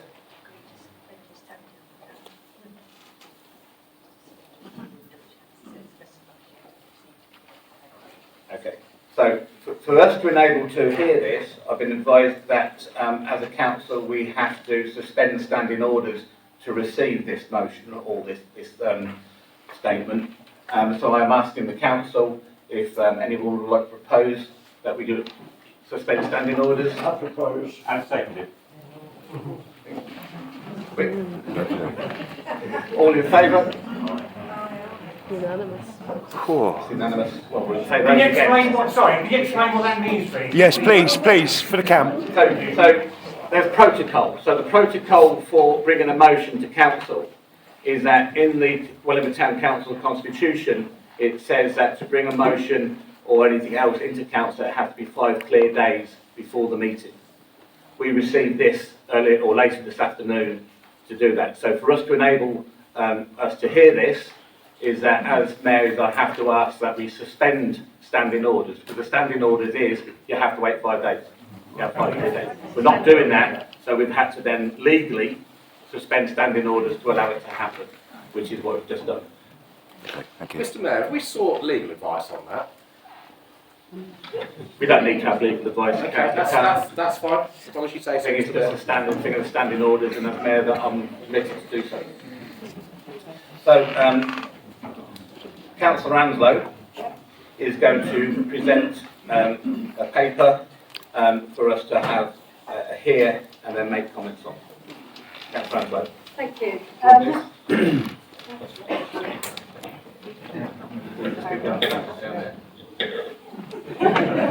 I'll shout.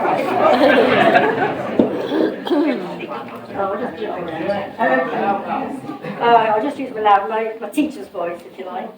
Just picking up on a couple of comments there about the police, for example. A complaint has gone in to the Office of the Police, Fire and Crime Commissioner, and I'm awaiting a response, which you will hear about. Like you, I was appalled at the way people were treated. And in response to your comment, it's exactly for times like this that Wellingborough Town Council is important. North Northants covers a huge area. Wellingborough is one small part of it. And we, as councillors, represent you. And although we might not have the power, we have got the words. Some of us are dual hatters, so some of us can speak at Northants meetings, but we're here to hear local people. Do you imagine that Northants would call a meeting and want to hear from all of you? No. No. That's why they're not here tonight. Otherwise, they would have come. So Wellingborough Town Council is important. It's local democracy. It's where grassroots issues come to the fore, are taken up, and our lives are changed, hopefully for the better. Anyway, the motion. In proposing this motion, I'm giving a clear message to those involved in the destruction of our historic walks, that Wellingborough Town Council is proud of its green heritage and will defend it from reckless actions in the pursuit of money. As we have no clear information from the developers, and as NCC has refused to give the council this information regarding planning decisions, we have no alternative than to consider the actions taken over the last 2 weeks as suspect. As a Northants councillor, I was there, as I said before, on the 9th of February, when I was told that those trees would go. I would not have been fulfilling my role if I didn't stand up, both as an NNC councillor and a Wellingborough Town councillor, to condemn that action, if it had gone ahead. This meeting has been called, and the motion I present will give us a clear response and a clear way forward. It allows us to respond to NNC and their lack of leadership and transparency, giving them time to find the relevant plans and agreements for Route 2 and the utility work. This motion also commits us as a legal body to all the necessary steps that we might need to use to enable that to happen. Then looking forward, this motion will result in a tree preservation order being placed on other significant trees in Wellingborough, and so give some protection to our green areas. But those trees, which we talk about on the embankment, they would have gone if it hadn't have been for you. Give yourselves a round of applause.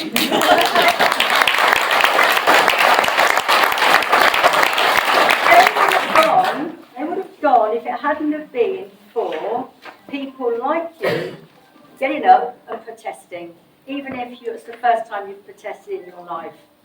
And we, Wellingborough Town Council, want to thank you for your commitment, energy and enthusiasm. So let me read the motion, shall I? I'll do it at you. Don't skip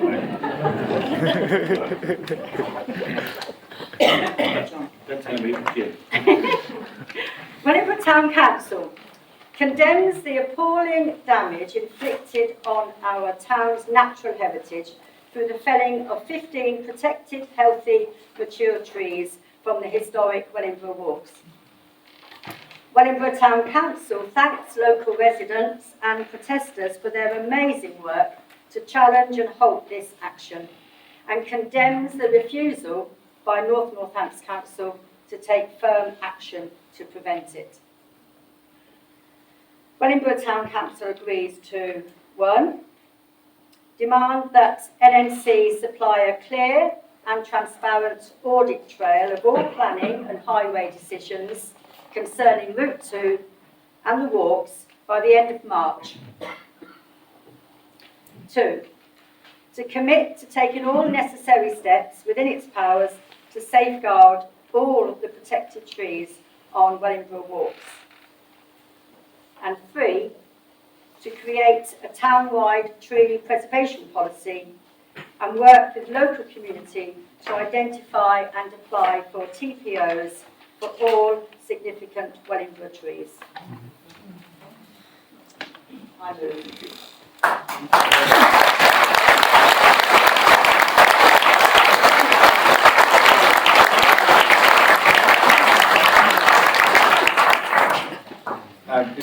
progress on this topic here, I give the opportunity for all those NNC members, if they so wish, can leave the room if they feel they've got a conflict of interest.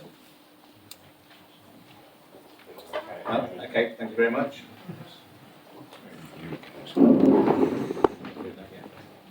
So, as the mayor, I'd like to make a suggestion on this. Whether it's in my powers or not, we'll soon find out.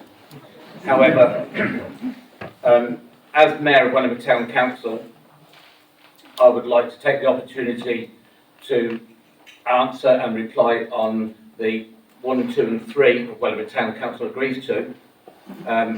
One is to reiterate to NNC supply a clear and transparent audit trail of all planning and highways decisions concerning Route 2 and the walks by the end of March 2023. We have already done that request and we're awaiting confirmation coming back, and we have to give them the legal amount of time to do so. So item 1 has already been completed. Item 2 is to commit taking all necessary steps and legal advice within its powers to safeguard all the protected trees in Wellingborough walks. And as mayor, I would intend to ask our council to agree to that. Item 3, to create a town-wide tree preservation policy, and will work with the local community to identify and apply for tree preservation orders on all significant Wellingborough trees. And I'll put an addendum to that, is that we can ask members of the public to assist us in locating trees that they deem of a historical nature and should be retained. And I'll also ask our council to agree to that. So with that, we have those amendments that I propose, and I think under the rules I have to ask for a proposer, which I am proposing, ask for a seconder. Before we get there, can I just make a comment on point 1? Yep. So Point of order, Mr. Mayor. I haven't had a chance to second the motion. We've not gone to the motion yet. But we just read We've not out. gone to the motion yet. We're not voting on that part yet. I've submitted an amendment to that motion. sorry, Mr. Mayor, on point 1, to demand that NNC supply clear and transparent audit trail for all planning and highways decisions concerning Route 2. Can I just point out that a new application is coming in from District Bovis for Route 2, which I believe is more to the attenuation basin for the water runoff. So this is an ongoing matter, and that planning application hasn't been received yet, but is due in soon. And for the public's knowledge, that is a very, very important point. It was one of the questions that also came up in the written questions that you kind of read out, and that is the mitigation for the water runoff for the enlargement of all these roads. And that initial point meant that when all this first came about and we first realised what was going on, the first thing that I noticed was that 2 or 3 football pitches would be lost, Wellingborough Whitworth, for that water attenuation basin. That popped out of nowhere. That was not there before. The water attenuation was all under the roads. Suddenly, Wellingborough Whitworth and the town are going to lose, and all the youth who use those pitches, we're going to lose 3 pitches. Fortunately, Sport England are a statutory consultee. They were called in, they objected, the whole thing got scrubbed. But there was work by town councillors to ensure that that happened. We had lots of meetings to ensure it.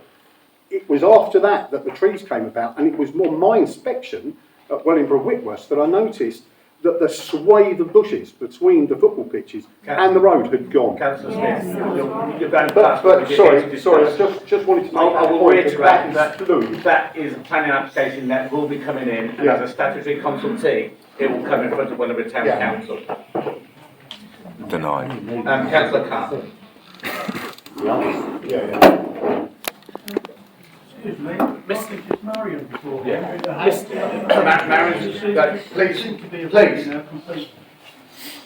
Mr. Mayor, just a point of clarification. Normally when a motion is put, you have a proposer and a seconder before any amendments are made. I believe that is correct form. Can I ask clarification from the clerk, please? That's correct. We've got proposer and seconder for this motion, which is Councillor Anslow, seconded by Councillor Turner. Okay. Therefore, Mr Mayor, can I suggest we hear from the seconder before we move on to your proposal for amendments, because I would like to know.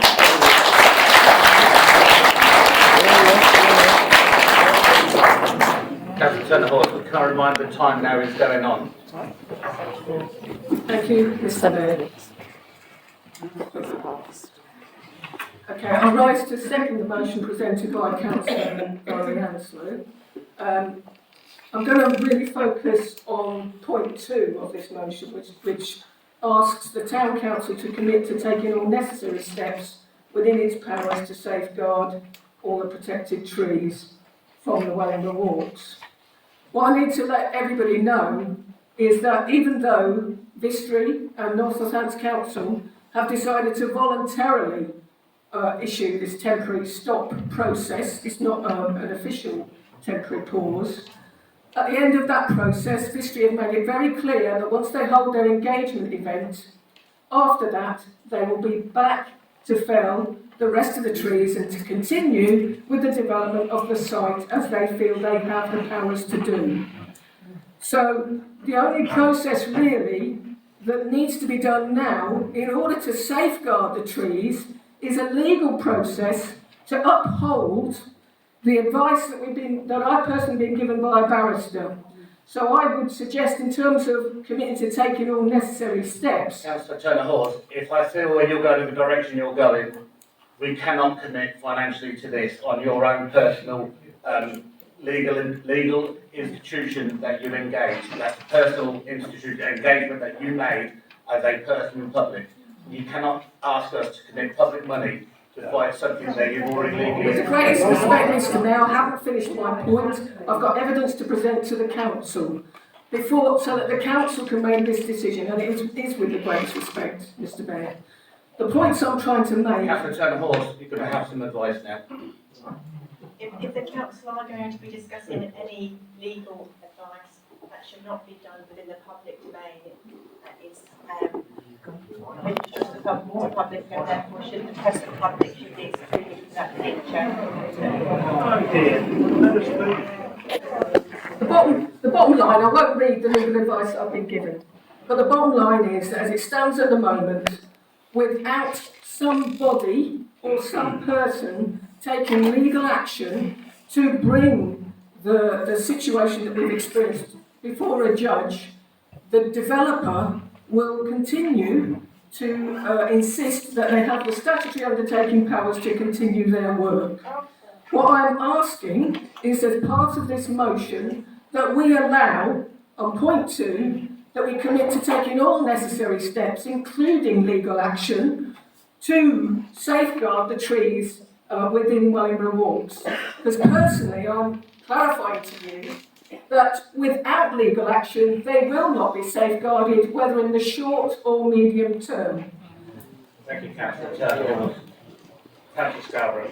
Yes, thank you.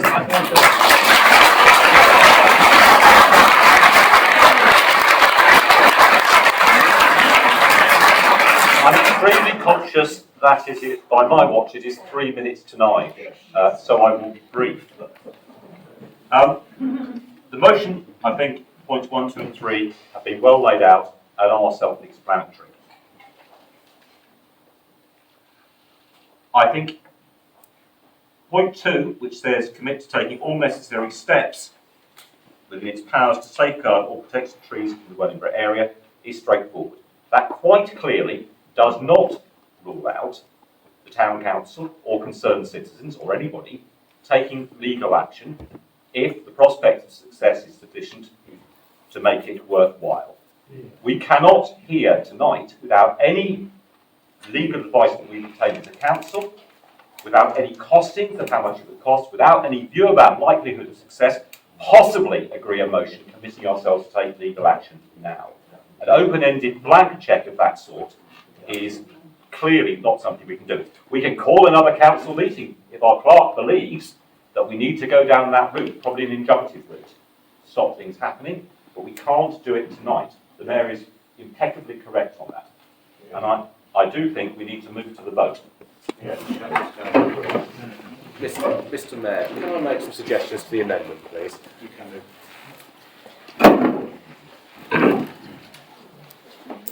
second paragraph, last line, I would remove the word prevent to the word investigate, Mr. Mayor. The Walks has a capital T to it, I hasten to add. It's an official name under number 1, second line. I would remove the word commit, as Councillor Scarborough has just outlined, to investigate, taking all necessary steps. And in regards to all the protected trees in the walks, in the Wellingborough walks, I think you need to change it round the other way, Mr. Mayor, to say the walks Wellingborough, because there are other Wellingborough walks, I hasten to add. Point number 3, to create a town-wide tree preservation policy, I would remove the word create and insert the word investigate. The reason why I say this is other policies are in place.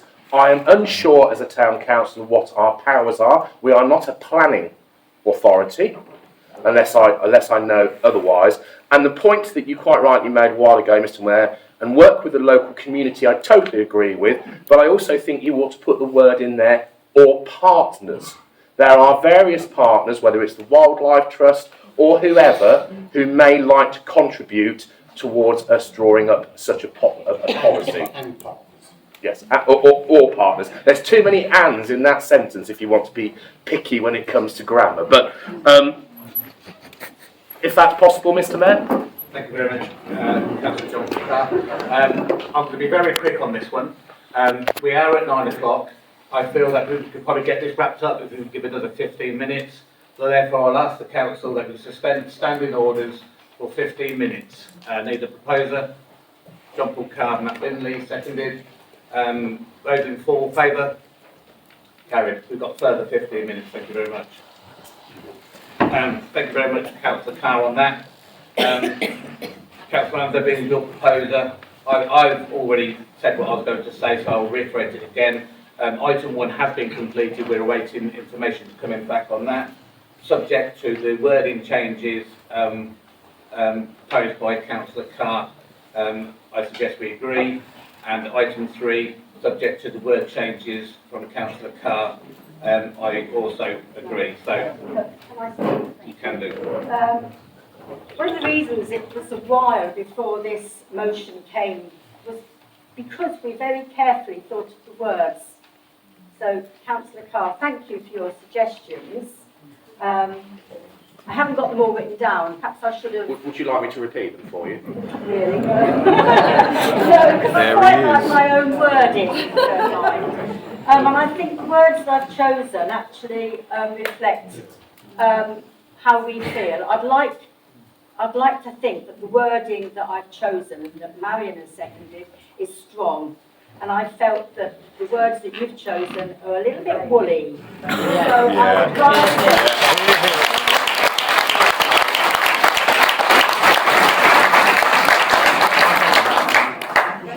Mr. Mayor, can I answer that? Yes. Okay. Going back to that point that Councillor Scarborough reiterated about the legal aspect, that's why the word commit would be changed to investigate. You know, if you're going to commit to taking any necessary steps, that includes taking legal action. In theory, but as Councillor... That's the only thing that's going to protect those trees. But you can't take legal action unless you've investigated what that legal action can be. I'm sorry, Mr. Mayor, sorry, Councillor Angela, I should be going through the chair. We're having a two-way discussion, and that's not appropriate. Sorry about that.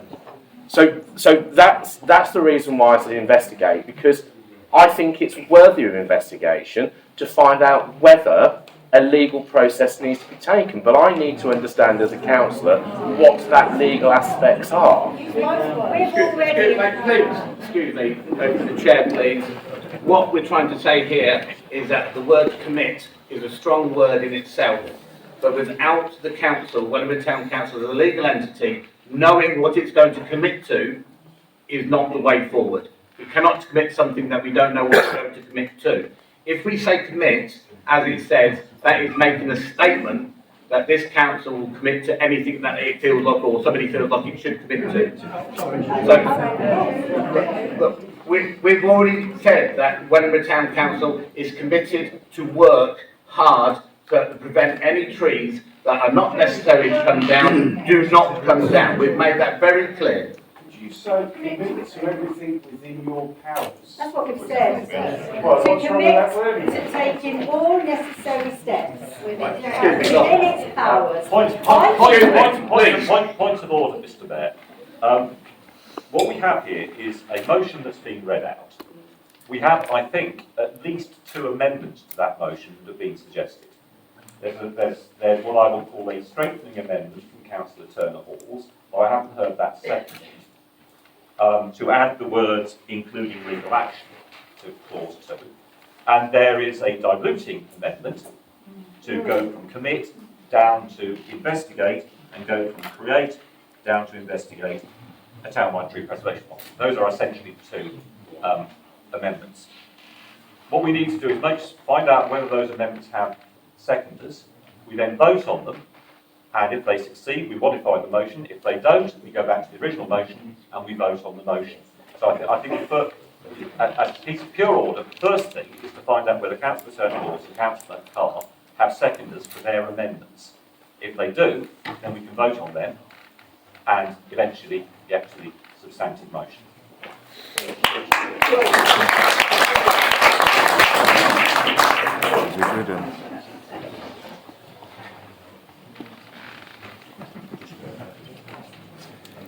So,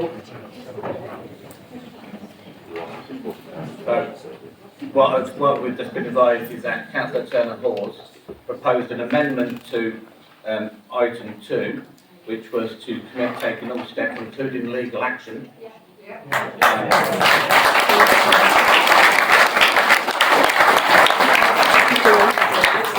Within its powers to safeguard all the protected trees in the Wellingborough walks. Does she have a seconder? Yeah. All of us. All of us. Thank you very much, but unfortunately the public doesn't count. Obviously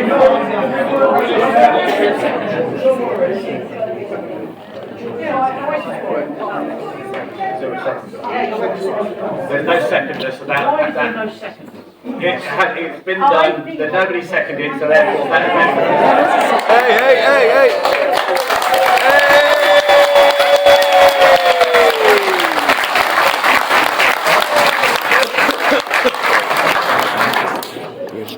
Councillor Sterling, when the request for a seconder, your hand wasn't in the air, so therefore it does not count.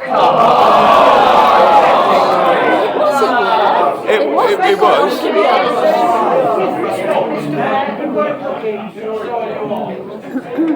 This is childish. Oh, wow. Please, be quiet.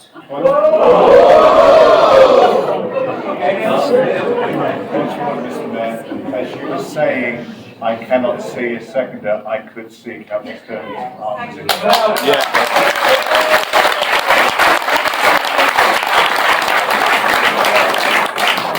Ditto, Mr. Mayor.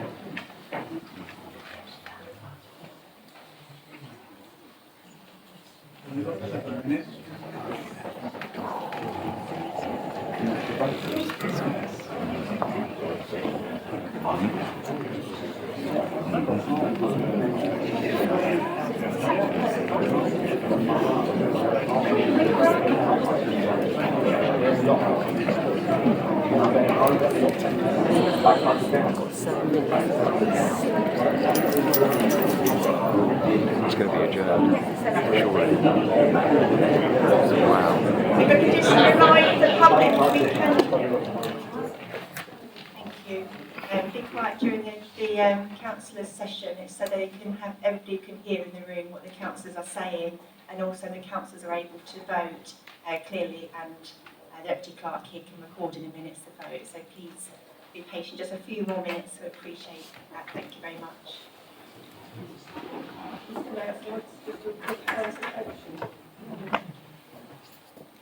Sorry, Councillor Halls, no. Councillor Sterling, That's not my name, but it's Turner. sorry, Councillor Turner-Halls, no. Councillor Sterling it was observed by our clerk that your hand was down. However, if Councillor Henley has answered and Councillor Carr has said that your hand was in the air when the seconder was asked and requested, that it has been noted that it's yourself. Do you wish to speak on it? In respect, Mr Mayor, I don't think the town clerk or yourself were looking when you asked that question. Do you want to speak, Councillor Sterling? I want to say that you weren't looking in my direction. No, that's not in the motion. Do you wish to speak? You've seconded the motion or the amendment. Do you wish to speak? I don't wish to speak. I think it's already been said. Thank you. So are you or not seconding it? I am seconding it. Thank you.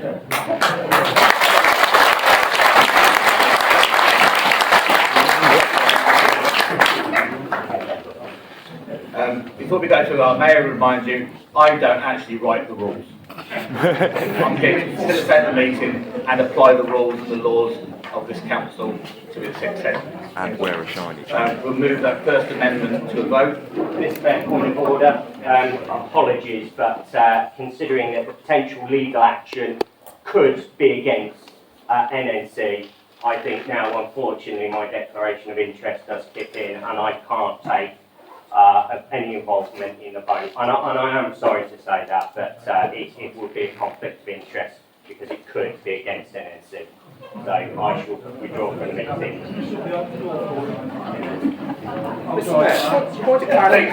Members of the public, please.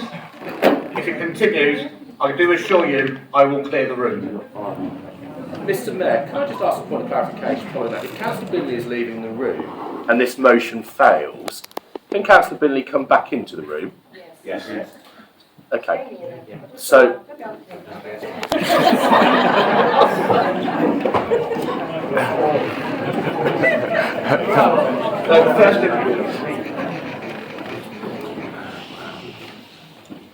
Please don't try me. I will do what I have to do. So the proposed amendment, first proposed amendment is item 2, to commit to taking all necessary steps within its power, including legal, to safeguard all the protected trees in the Wellingborough walks. Those in favour? Those against? Therefore the amendment has failed. So if Councillor Bentley would like to come back into the room. Hi. Behind you.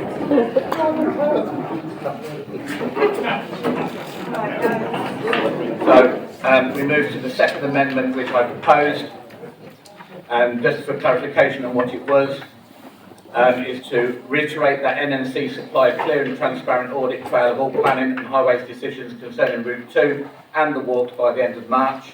I do believe that has already been asked and requested and is in process. Item 2, to commit to taking all necessary steps within its powers to safeguard the protected trees in Wellingborough walks and take the appropriate legal advice.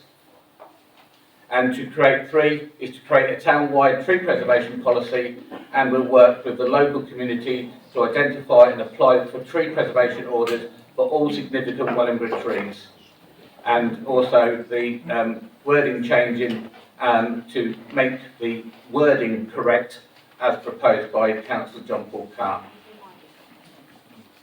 It was the change. Well, Councillor Carr, would you like me to just repeat it? Okay. Having only seen this motion this evening when I turned up, second paragraph, last line, to take firm action to investigate this destruction. Point 1, capital T for the walks.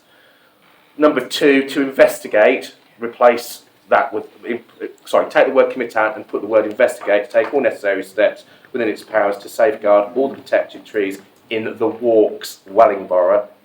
And point 3, take the word create out and install the word investigate, so it reads to investigate a town-wide tree preservation policy and work with the local community, adding the words or partners, to identify and apply for tree preservation orders for all significant Wellingborough trees. Mr Mayor. Mr Mayor, can I make a suggestion? I suspect everything you've suggested including taking appropriate legal advice to back up the necessary steps we're going to take. And I suspect Councillor Carr's comment about involving partners, and I strongly suspect Councillor Carr's grammatical corrections are all non-controversial and can be, and I suspect we can all vote those through fairly easily. I think the only real debate that's left is whether we want to stick to commit rather and create and prevent rather than move to investigate. I think that's the only point that there might be an issue about. So what I suggest is we vote on your amendment, sir, which I suspect will be non-controversial. They might even be accepted by the mover. And then we go to the last item, which is, do we water down what we're going to do from essentially acting to investigate? And so I think that might be the controversial point. Absolutely, Councillor Scarrow, thank you very much. I did actually read it out, to commit and to create. Councillor Binley. Yeah, thank you very much, Mr. Mayor. Very, very quick point, and I don't know where we want to add it to, and I completely agree with Councillor Scarborough's suggestions. One of my other suggestions, though, Mr. Mayor, would be to remove the wording or the word unlawful action and change it to just this action. We do not know whether it is unlawful. Only a court in this country can decide what is lawful and what is unlawful. Please, councillors, please. Wow. We are agreeing on points 1, 2 and 3, not the first two paragraphs. So, as I made the amendment, which I proposed, do I have a seconder for the amendments? For your amendments, yes. Councillor Scarborough. Can we have a vote? Those in favour? Any against? Any abstentions? 2. Thank you. That motion has now taken precedence over the original motion as an accepted change. Yes, but not the word investigate. No, it wasn't to investigate. It was as I first did it, which was to commit and to create. So it's as I explained. So very quickly now, I think that is all the business. Well, the investigator's not there. Mr. Mayor, as I made the suggestion, I should probably clarify. I deliberately suggested we separate out John Paul's views that we should change the words absolutely prevent, commit, and create to investigate, and that we should vote on that separately. But that would then once we do that, we've got an motion on which we're all agreed. Oh yes, did John Paul get a secondary in fact for that?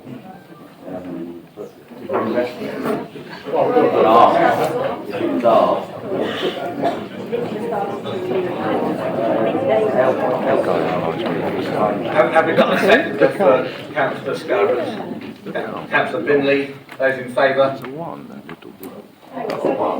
No, we've got it seconded. Councillor Scarborough and Councillor Binley have seconded it. So those in favour. Just to be clear, that is for the original wording document. Yes. John Paul Carr's wording. Thank you.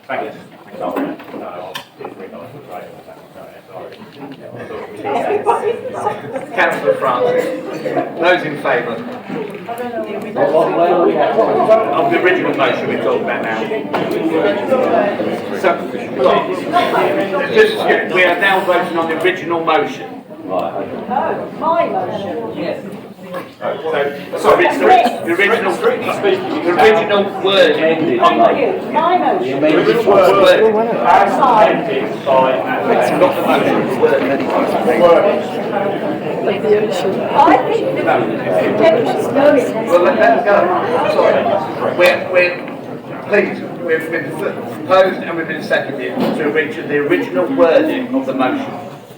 We've already done the amendment, that's gone through.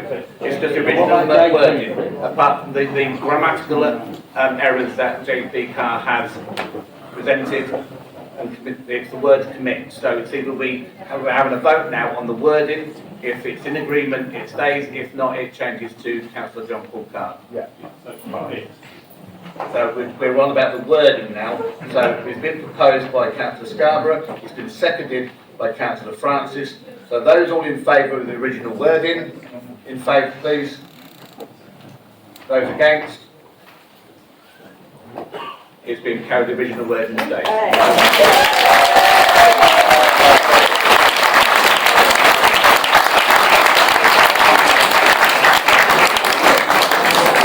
I would like to take this opportunity to thank the public for its patience, and maybe the first time that you've witnessed a council meeting, and I'm just sorry that council meeting was on the way it has been and on the topics of discussion. So maybe you're quite welcome to join other council meetings as a process. So at the moment I want the council to be close to the meeting, but you can the process. Brilliant. Well done. That was absolutely mega. So, there you go, that's the full meeting. I'm getting out of it. If you like the video, hit that like and subscribe. Do the normal stuff you do on YouTube. And I suppose we'll see you all later for another episode. PurpleVision.